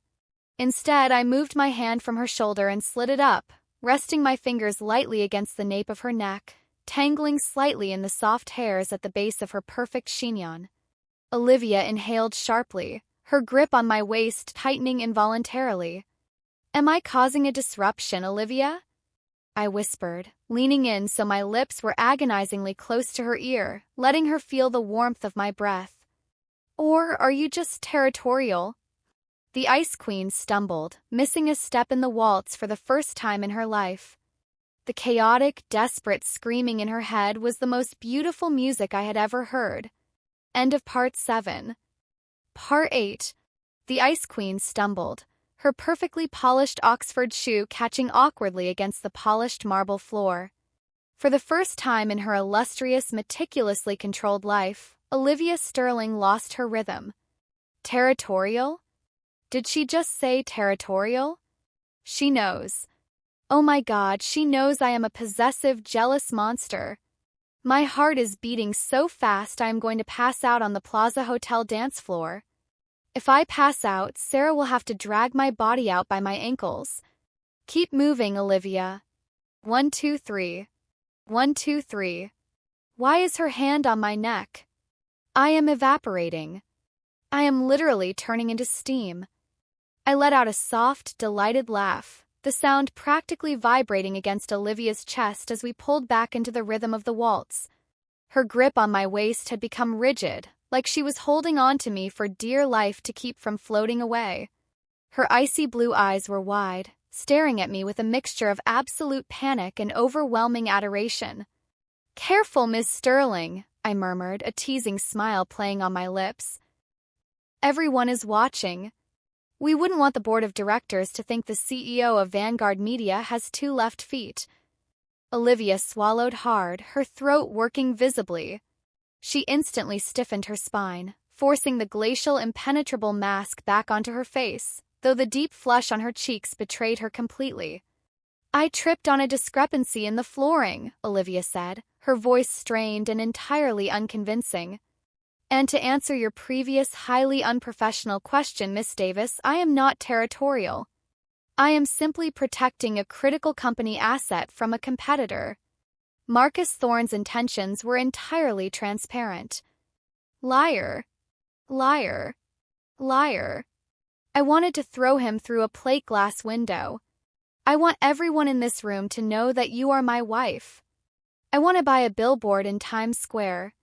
Emma Davis belongs with Olivia Sterling. Is that too much? That's definitely too much. Just keep dancing. Do not look at her lips. Do not look at the lace corset.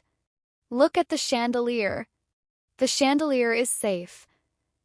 I followed her gaze upward as she desperately stared at the crystal lights above us. Contrast between her cold, authoritative words and the absolute unhinged devotion echoing in my mind was intoxicating. I felt a surge of reckless courage.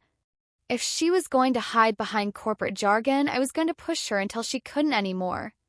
Slowly, deliberately, I let my hand slide from the nape of her neck, trailing my fingertips down the smooth silk lapel of her tuxedo jacket until my hand came to rest flat against the center of her chest.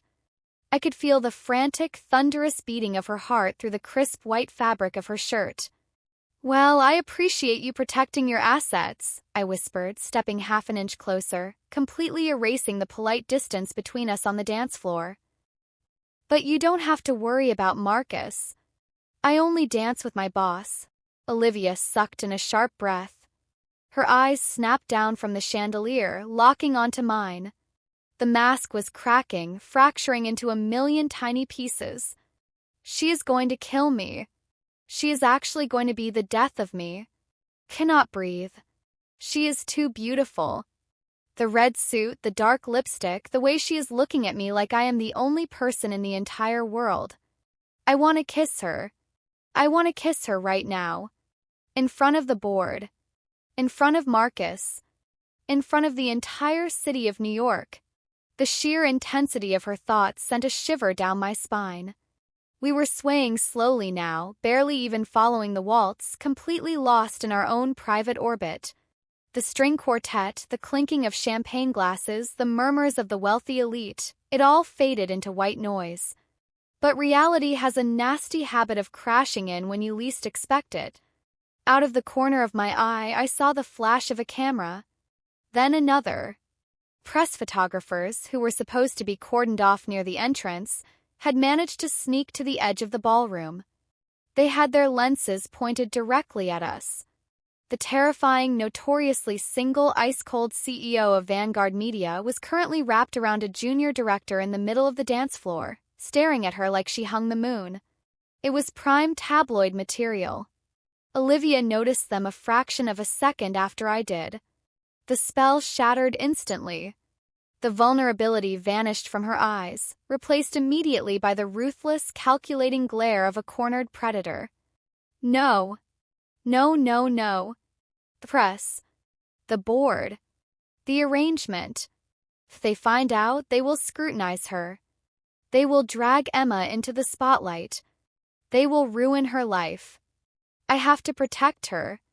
I have to push her away. I cannot let them hurt my wife.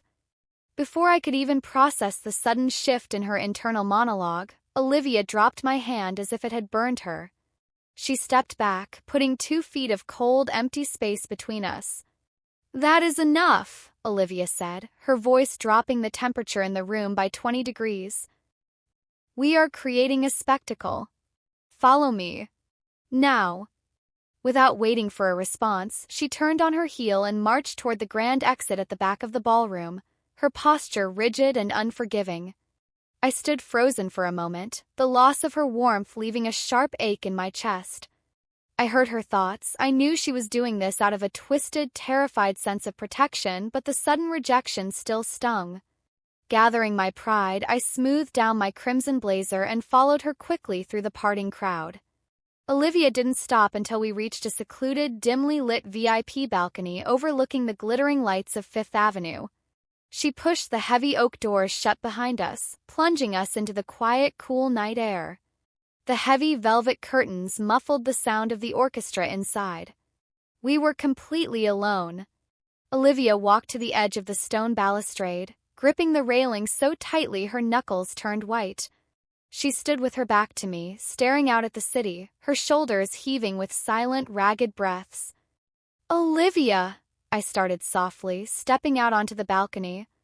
"Do not use my first name, Miss Davis," she snapped, her voice trembling slightly despite her attempt at authority. What just happened in there was a severe lapse in professional judgment. We drew unnecessary press attention. The board of directors will have questions. This is exactly the kind of liability I cannot afford. I am so sorry. I am so sorry. I had to stop. I couldn't let them take pictures of you. I couldn't let them expose our marriage and tear you apart. Please don't hate me. I am a coward. I am a pathetic, terrified coward. I just wanted to hold you. My heart broke. She was standing there, radiating ice and anger, desperately trying to push me away to keep me safe from her own corporate world. She was willing to play the villain if it meant I wouldn't get hurt. I wasn't going to let her do it anymore. Stop it, I said, my voice firm and uncompromising. I closed the distance between us in 3 long strides. Olivia didn't turn around. I am your employer, Emma. You will not speak to me in that. I am your wife, I interrupted, the word cutting through the cool night air like a knife. Olivia flinched. She squeezed her eyes shut, her head dropping slightly between her shoulders. You're my wife, I repeated, softer this time, stepping right up behind her. And I am so tired of you pretending that I'm just a tax bracket adjustment or a corporate liability. I know you, Olivia. I know you better than you think I do. She doesn't know. She can't know. If she knew how much I loved her, she would run away. I am entirely unlovable. I am difficult and demanding and cold. I bought her to save my company. I am a monster. You are not a monster, I whispered, the words slipping out before I could stop them. Olivia froze entirely. Slowly, she turned around to face me, her eyes wide with shock and confusion. What did you just say? I realized my mistake instantly. I had responded directly to a thought she hadn't spoken out loud. Panic flared in my chest, but I pushed it down. I couldn't tell her I was reading her mind, she would think I was insane. But I had to make her understand. I said, "You are not a monster," I recovered quickly, stepping closer, refusing to break eye contact. I see the way you look at me when you think I'm not paying attention. I see the way you defend my work. I saw the way you marched across that ballroom tonight looking ready to commit murder just because Marcus Thorne touched my waist. Olivia's breath hitched. She pressed her back against the stone railing, trapped between the edge of the balcony and me. You didn't pull me away from him to protect Vanguard's assets, I continued, my voice dropping to a fierce, emotional whisper. You did it because you couldn't stand the sight of him holding me. Admit it. Emma, Olivia stammered, the icy seal completely gone, leaving only a terrified, vulnerable woman in a silver-threaded tuxedo. It is complicated. Our arrangement. Forget the arrangement, I demanded, stepping into her personal space. I reached out, gently taking both of her trembling hands in mine, prying them away from the stone railing. Her skin was freezing cold. Forget the board. Forget the press. Just look at me and tell me the truth. Why did you cut in? Because I love you. Because you are the only good thing that has ever happened to me. Because when I look at you, the rest of the world completely disappears. Tears welled up in Olivia's eyes, shining in the dim light of the city. She looked down at our joined hands, her voice cracking as she finally surrendered. Because, Olivia whispered aloud, the sound tearing from her throat with agonizing vulnerability. Because the thought of anyone else having you makes me feel like I'm dying, Emma. Because I am terrifyingly, hopelessly. She stopped, unable to say the words, terrified of crossing the point of no return. I didn't need her to finish the sentence. I already heard it in my head 1,000 times. I let go of her hands and reached up, cupping her face in my palms. Her skin was so soft, her jawline sharp and perfect. She let out a small, desperate gasp, leaning into my touch as if she had been starving for it her entire life. I know, I whispered softly, my thumbs gently sweeping across her cheekbones. I know, Olivia. And then I didn't wait for her thoughts to spiral again. I closed the final inch between us and pressed my lips to hers. End of Part 8. Part 9. The moment my lips pressed against hers, the entire world stopped spinning. For the first second, Olivia was completely frozen. Her body went entirely rigid beneath my hands, shock radiating through every muscle. She gasped against my mouth, a soft, incredibly vulnerable sound that sent a jolt of electricity straight down my spine. I kept my hands firmly on her cheeks, grounding her, refusing to let her pull away or retreat behind her walls of ice. And then, the CEO of Vanguard Media finally surrendered. With a desperate, shuddering breath, Olivia's hands flew up to grip my waist, pulling me flush against her with a possessive, overwhelming force. She kissed me back with an intensity that made my knees weak. It wasn't a polite, calculated kiss. It was years of repressed emotion, months of terrified longing, and a desperate, burning devotion all pouring out at once. Her lips were soft, demanding, and incredibly warm against the cool night air of the balcony. The mental broadcast in my head was no longer a chaotic mess of corporate panic. It was a singular, deafening roar of absolute bliss. She loves me. She is kissing me. Emma. Emma. Emma. I never want to let her go. If the world ends right now, I will die the happiest woman to have ever existed. She tastes like champagne and completely, utterly mine. I slid my hands from her cheeks, threading my fingers into her perfectly styled dark hair, destroying the flawless chignon at the nape of her neck. I didn't care, and neither did she. Olivia groaned softly, her grip on my crimson blazer tightening as she deepened the kiss, tilting my head back slightly. We were completely lost in each other, the distant sounds of the New York traffic and the muffled orchestra inside fading into absolute nothingness. When we finally broke apart, we were both gasping for air. Our foreheads rested against each other. Olivia's eyes were closed, her long lashes trembling against her flushed cheeks. The icy, untouchable billionaire was currently clinging to my waist like I was her lifeline. "Olivia," I breathed, my voice barely a whisper in the dark. She slowly opened her eyes. The piercing, terrifying blue was now entirely soft, swirling with an emotion so deep it made my heart ache. "Emma," she whispered back, her voice shaking. I don't know how to do this. I don't know how to be normal. I've spent my entire life building armor, and you walked in and dismantled it without even trying." I smiled softly, running my thumb over her cheekbone. "I think you're doing perfectly fine so far. Tell her the truth. Tell her everything. Do not hide anymore. She kissed you. She chose you. Be brave for once in your miserable life, Olivia." Olivia swallowed hard, taking a slight step back so she could look me in the eyes, though she refused to let go of my waist. "When the board forced me to marry to secure my position," Olivia began, her voice gaining a fraction of its usual steady cadence, though it remained incredibly tender, "I chose you, Emma. It wasn't a random selection by human resources. I had been watching you in the art department for months. I saw how brilliant you were. I saw how you smiled at the interns, how passionately you defended your designs. I chose you because I was already entirely captivated by you." My breath hitched. You knew who I was before the marriage?"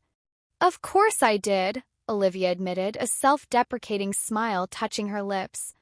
"But I also knew I was a cold, demanding tyrant. I thought if I brought you into my life, I could just observe you from a distance. Provide for you. Pay off your family's debts. Keep you safe. I never actually intended to burden you with my feelings. I thought you despised me. I am so terrified she is going to realize I am not good enough for her. I am just a suit and a bank account. She is warmth and light and art. I could never despise you, Olivia," I said fiercely, gripping the lapels of her silver-threaded tuxedo. "I spent the last 6 months terrified of you, yes. But then I saw the real you. The woman who buys me vintage pens, who makes me midnight omelets, who nearly commits murder on a dance floor because another man touched my waist. I love that woman. I am completely, hopelessly in love with you." Olivia let out a breath that sounded like a sob. She pulled me back into her chest, burying her face in the crook of my neck, holding me so tightly I could feel the erratic pounding of her heart against my own. "I love you," she murmured against my skin, the words spilling out like a confession. I love you so much it terrifies me, Emma. We stood there in the shadows of the balcony, wrapped in each other's arms, the heavy weight of the last 6 months finally lifting off our shoulders. For a few perfect, uninterrupted minutes, the corporate world didn't exist. There were no board members, no contracts, no scandals. But Vanguard Media was not a company that allowed its CEO to hide in the shadows for long. Suddenly, the heavy oak doors of the balcony violently swung open, hitting the stone walls with a resounding crack. Olivia and I sprang apart, my heart leaping into my throat. Standing in the doorway, silhouetted by the warm light of the ballroom, was Sarah. Her face, usually a mask of unbothered, polite efficiency, was pale and tightly drawn. She was clutching a glowing tablet in her hand. Olivia instantly snapped back into CEO mode, though she instinctively stepped slightly in front of me, shielding my body with hers. "Sarah," Olivia barked, her voice regaining its razor-sharp edge. I gave explicit instructions that I was not to be disturbed. "I am aware, Miss Sterling," Sarah said, her voice clipped and urgent. She stepped out onto the balcony, closing the doors behind her to ensure privacy. However, this constitutes a Level 1 crisis. The press photographers, they bypassed the security perimeter. Cold dread washed over my stomach. Sarah held up the tablet. Displayed on the screen was a high-resolution photograph of Olivia and me in the center of the dance floor. Captured the exact moment I had my hand on her neck, and she was looking down at me with absolute, unfiltered devotion. Chemistry radiating from the image was undeniable. Above the photo was a glaring, bold headline from one of New York's most vicious gossip outlets. Ice Queen melts? Vanguard CEO Olivia Sterling caught an intimate embrace with junior employee Emma Davis. It was posted online 4 minutes ago, Sarah reported grimly. It is already trending on every major social media platform. The Vanguard PR department is being flooded with inquiries. Olivia stared at the screen. Color completely drained from her face, leaving her looking like a marble statue. No. No, no, no. They found her. They exposed her. The board is going to destroy her career. They are going to drag her name through the mud and call her a gold digger. I failed. I failed to protect my wife. Pull the article, Olivia commanded, her voice dropping to a terrifying, lethal whisper. Threaten them with a defamation lawsuit. Buy the publication if you have to.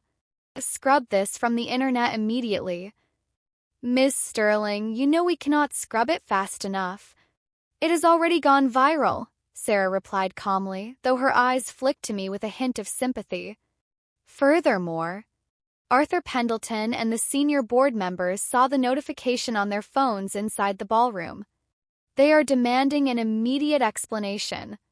Arthur has scheduled an emergency board meeting for 8 a.m. on Monday. The board, the conservative old-money billionaires who had forced Olivia into marriage in the first place to prove her stability.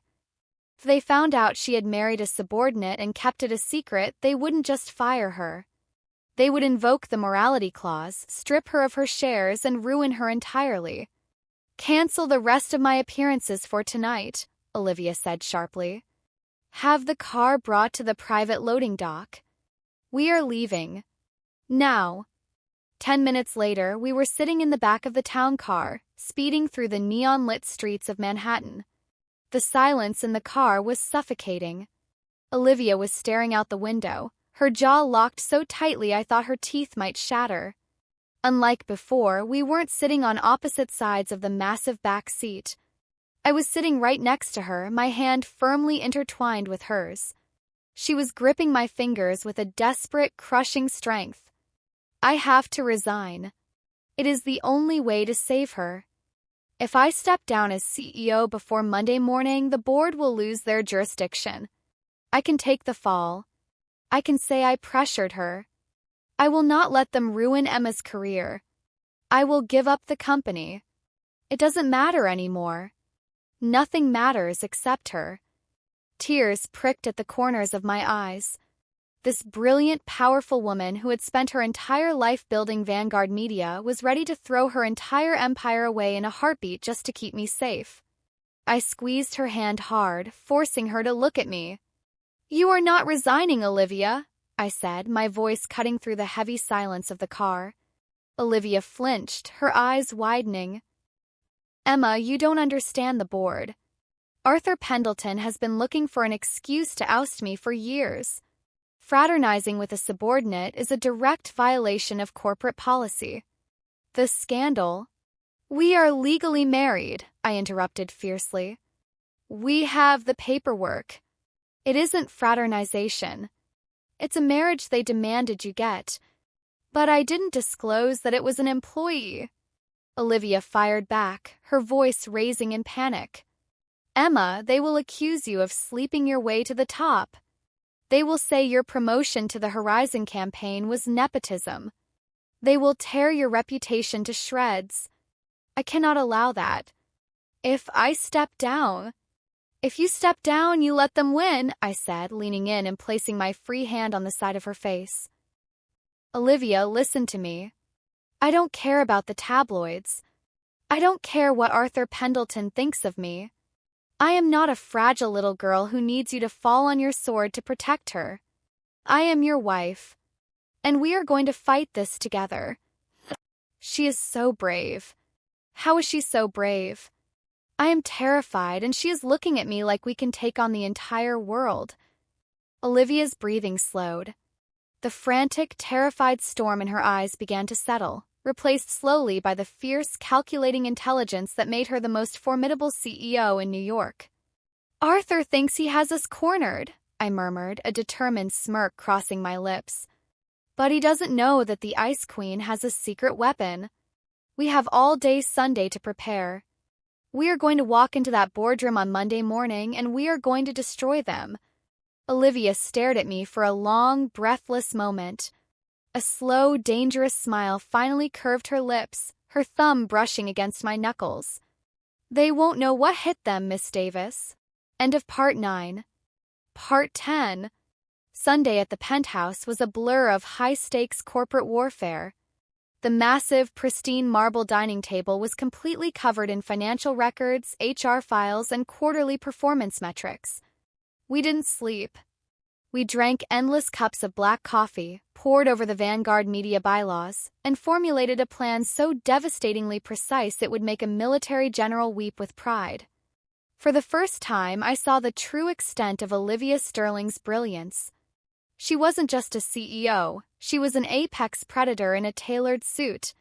And I was right there beside her, cross-referencing design budgets and pulling the raw data from the Horizon Tech campaign. By 7 a.m. on Monday morning, we were ready. When we walked through the revolving glass doors of the Vanguard Media lobby, the entire building went dead silent. The usual chaotic hum of interns and executives completely vanished. Every single eye was glued to us. They had all seen the tabloid photo. They were all expecting a scandal, a walk of shame, or a frantic PR scramble. Instead, they got a masterclass in power. Olivia was wearing a sharp, impeccably tailored charcoal suit that screamed authority. I was walking right beside her, wearing the emerald green blazer she secretly loved. But the real shock factor wasn't our wardrobe. It was the fact that as we walked across the marble lobby, Olivia reached out and calmly, deliberately intertwined her fingers with mine. A collective gasp echoed through the lobby, but Olivia didn't even blink. "Hold your head up. Let them look. Let them see that I am the luckiest woman on the face of the earth. They want a scandal? I will give them an empire. God, her hand feels so perfect in mine. I love her. I love her so much it makes me invincible." I squeezed her hand, a fierce, unstoppable smile spreading across my face. We took the private elevator to the executive floor in perfect silence. The doors chimed open, revealing the heavy oak doors of the main boardroom. "Ready?" Olivia asked softly, turning to look at me. Her icy blue eyes were entirely clear, devoid of any panic or fear. "Let's go slay some dragons," I replied. Olivia pushed the doors open. The boardroom was packed. The entire executive board, comprised of 12 wealthy, conservative men in gray suits, sat around the mahogany table. The head of the table, sitting directly in Olivia's chair, was Arthur Pendleton. He was a ruthless, silver-haired billionaire who had been trying to seize control of Vanguard for a decade. Standing smugly behind him was his nephew, Richard Stanton, the director of marketing whom I had humiliated last week. Arthur smirked as we walked in. "Olivia and Miss Davis, how bold of you to show your faces this morning. Though, I suppose when you've already dragged the company's reputation through the gutter, a little more brazenness is to be expected." Olivia didn't say a word. She simply walked to the head of the table, her heels clicking ominously against the floor. She stopped directly next to Arthur, staring down at him with a gaze so lethally cold it could have frozen the sun. "You are sitting in my chair, Arthur," Olivia stated, her voice deathly quiet. Arthur scoffed, though he shifted uncomfortably under her glare. "Not for long, Olivia. In light of your blatant fraternization, your gross violation of the morality clause, and the catastrophic PR nightmare you've caused by sleeping with a junior subordinate, the board is initiating an immediate vote of no confidence to strip you of your title and your shares." Richard snickered from behind his uncle. "It's over, Olivia. Nepotism doesn't play well with the shareholders. Promoting your little girlfriend to lead director? Pathetic. Breathe, Olivia. Do not strangle him with his own expensive tie. Emma is right here. Follow the plan. Execute the sequence." Olivia calmly unbuttoned her suit jacket and tossed a thick, legally binding document onto the center of the mahogany table. Slid precisely to a stop right in front of Arthur. "That," Olivia announced, her voice echoing off the glass walls, "is my marriage certificate, dated and filed 6 months ago. You all mandated that I prove I could maintain a stable, committed personal life to retain my position as CEO. I complied.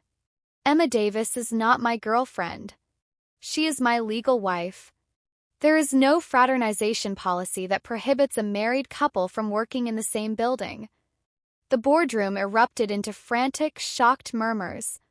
The board members scrambled to lean over and look at the seal on the document. Arthur's face flushed an ugly shade of purple. He stood up, abandoning the chair. "A technicality. You hid this marriage because you knew it was a conflict of interest. You promoted an unqualified graphic designer to a lead executive role to line your own pockets. It is textbook nepotism, and it is grounds for immediate termination." Unqualified. I stepped forward, moving out from behind Olivia's shadow. I walked over to the presentation screen and plugged my tablet into the console. The massive screen behind Arthur lit up with a blindingly clear financial flowchart. "Let's talk about nepotism, Arthur," I said, my voice steady, ringing with the confidence of a woman who had spent the last 48 hours memorizing Vanguard's financial sins. Because my promotion to the Horizon Tech campaign was entirely merit-based. I redesigned the kinetic typography models that secured the contract. But since you are so deeply concerned about corporate integrity, I thought we should review the marketing department's budget. Clicked a button. The flowchart expanded, highlighting massive, glaring deficits. "Over the last 3 quarters, I continued, pacing slowly at the front of the room, Richard Stanton's department has burned through $4 million in unallocated experimental advertising. However, my cross-referencing of the vendor invoices reveals that these funds were actually funneled into dummy consultancy firms registered to an offshore account in the Cayman Islands. An account, Arthur, that shares the exact same routing number as your private holding company." The silence in the boardroom was absolute. You could hear a pin drop. Richard physically recoiled, the smug smirk completely wiped from his face, replaced by sheer, unadulterated terror. Arthur's jaw hit the floor, his face draining of all color. The other board members began whispering frantically, turning to glare at Arthur with dawning realization. "Oh my God. She is magnificent. She is an absolute force of nature.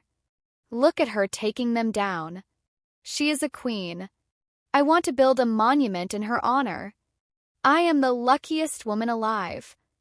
I looked at Olivia, offering her a subtle, razor-sharp smile. She was standing tall, practically radiating pride. That is fabricated data. Arthur sputtered desperately, pointing a shaking finger at me. She is lying to save her job. It's verified by the independent auditing firm we retained at 3 a.m. yesterday, Olivia interrupted smoothly, stepping forward to stand shoulder to shoulder with me. Copies of the audit have already been forwarded to Vanguard's legal department and the Securities and Exchange Commission. You haven't just violated company policy, Arthur. You have committed federal fraud. Arthur collapsed into a nearby chair, burying his face in his hands. Richard looked like he was about to faint. Furthermore, Olivia continued, the Ice Queen entirely back in her element, completely in control of the room. I received a phone call from Marcus Thorne this morning regarding the leaked photos. He was quite surprised. However, he was also extremely clear on one point. Olivia pulled a second document from her briefcase and dropped it on the table. The Horizon Tech contract, Vanguard's most lucrative acquisition of the decade, has been officially signed. But it contains a new stipulation, Olivia announced, her blue eyes scanning the terrified board members. The contract is entirely contingent on Emma Davis remaining the lead creative director. If she is terminated or if I am removed as CEO, Horizon Tech pulls their account, Vanguard loses 30% of its market share and this company goes bankrupt in 6 months. Checkmate. The board members were practically vibrating with panic. They looked from the audit on the screen to the Horizon contract on the table. The math was brutally simple. Arthur was a criminal liability, and Olivia and I were the only things keeping the company alive. An older board member at the far end of the table nervously cleared his throat. Olivia, what are your terms? Arthur Pendleton and Richard Stanton are to tender their resignations immediately, forfeiting their severance packages, Olivia stated, her voice leaving no room for negotiation. I am to be named the majority shareholder, securing absolute operational control of Vanguard Media. And my wife, she paused, looking at me, her voice softening just a fraction, is to be officially promoted to Chief Creative Officer. Agreed, the board members chorused almost instantly, desperate to avoid the SEC fallout and secure the Horizon money. Excellent, Olivia said, snapping her briefcase shut. Sarah will send the updated contracts to your offices by noon. This meeting is adjourned. We didn't wait for them to pack up. Olivia grabbed my hand once more, and together we walked out of the boardroom, leaving the ruins of Arthur Pendleton's legacy smoldering behind us. When the heavy oak doors shut, we walked in silence down the executive hallway, ignoring the wide-eyed stares of the staff. We didn't stop until we were safely inside Olivia's massive, glass-walled office. The moment the door clicked shut, the heavy, professional atmosphere evaporated completely. Olivia dropped her briefcase, leaned back against the heavy wooden door, and let out a long, shaky exhale. Tension melted from her shoulders, and for the first time that day, the terrifying CEO of Vanguard Media looked entirely, wonderfully human. We did it. She did it. She saved my company. She saved me. I have never loved anyone like this. I want to kiss her until the sun goes down. I didn't wait for her to second-guess herself. I crossed the office in 2 strides, wrapping my arms around her neck and pulling her down into a fierce, triumphant kiss. Olivia groaned, instantly wrapping her arms around my waist, lifting me slightly off the floor as she kissed me back with an intoxicating, overwhelming desperation. We backed up until my spine hit the edge of her massive glass desk. Her hands were everywhere, tangling in my hair, gripping my waist, tracing the line of my jaw. All the fear, all the corporate armor, all the hesitation was completely gone. When we finally pulled apart to breathe, Olivia rested her forehead against mine, her eyes closed, a genuine, blindingly beautiful smile spreading across her face. Chief Creative Officer? I whispered, breathless, running my thumb over her cheekbone. Don't you think that's a bit of nepotism, Ms. Sterling? Olivia let out a soft, genuine laugh, a sound I had never heard in the office before. It was musical and bright, and it made my heart soar. She opened her eyes, gazing down at me with an ocean of unfiltered, undeniable love. There was no panic left in her mind. The mental broadcast was completely silent, because for the first time she didn't need to hide her feelings behind a wall of internal dialogue. It isn't nepotism if you are genuinely the most brilliant, talented, and beautiful woman in the industry, Olivia said out loud, her voice steady, entirely lacking its usual icy tone. She gently brushed a stray lock of hair behind my ear. You saved my company today, Emma. But more importantly, you saved me. You taught me how to feel again. I smiled, my heart incredibly full. The mind reading had been a hilarious, chaotic superpower, but hearing her say the words out loud, looking me dead in the eye with absolute certainty, was a million times better. So, I murmured, wrapping my arms tighter around her shoulders, what does the CEO of Vanguard Media want to do now that she owns the company? Olivia's blue eyes darkened slightly, a playful, incredibly attractive smirk tugging at the corners of her lips. She leaned in, her lips brushing against mine as she spoke. I believe, Olivia whispered, her hands pulling me impossibly closer, that it is time to take my wife home and celebrate. And for the first time in 6 months, Vanguard Media's terrifying Ice Queen took the rest of the day off. End of part 10. Wow. Just wow. What a journey that was. You have officially reached the end of our story, and I just want to take a moment to say a massive thank you for sticking with me all the way to the end. I really hope you enjoyed listening to Emma and Olivia's chaotic, beautiful romance just as much as I enjoyed bringing it to you. Let's just take a second to unpack everything that just happened because, my God, the character development here was incredible. I mean, fake marriage is already one of the best tropes out there, but adding the mind-reading element took things to a whole new level. I think my absolute favorite thing about this story was the contrast with Olivia. On the outside, she is this terrifying, untouchable Ice Queen CEO who can make grown men cry just by looking at them. But on the inside, it was just constant, unadulterated gay panic. Hearing her mentally short-circuit every time Emma did something as simple as wear a new outfit or touch her hand was just the most adorable thing ever. It really goes to show that sometimes the people with the thickest walls are actually the softest on the inside. And can we talk about Emma for a second? She started off so timid, eating a stale muffin in the break room on her birthday, completely terrified of her own wife. But the moment she realized she had the upper hand, she didn't just sit back. She weaponized that knowledge. She put on that green blazer, she wore that killer crimson-red suit with the lace corset, and she completely broke down Olivia's defenses. That boardroom scene at the end? When they teamed up to take down Arthur and Richard. Absolute boss behavior. That is the definition of a power couple right there. But now I want to hear from you guys. Let's get a conversation going in the comments. I have a few questions for you. First, if you suddenly woke up tomorrow and could hear your crush's or your boss's thoughts, what is the first thing you would do? Would you be brave like Emma and use it to your advantage, or would you absolutely panic and hide? Second, what was your favorite moment in the entire story? Was it the midnight omelet, the intense dance at the gala, or that final epic kiss in the office? And finally, what kind of GL story do you want to hear next on the channel?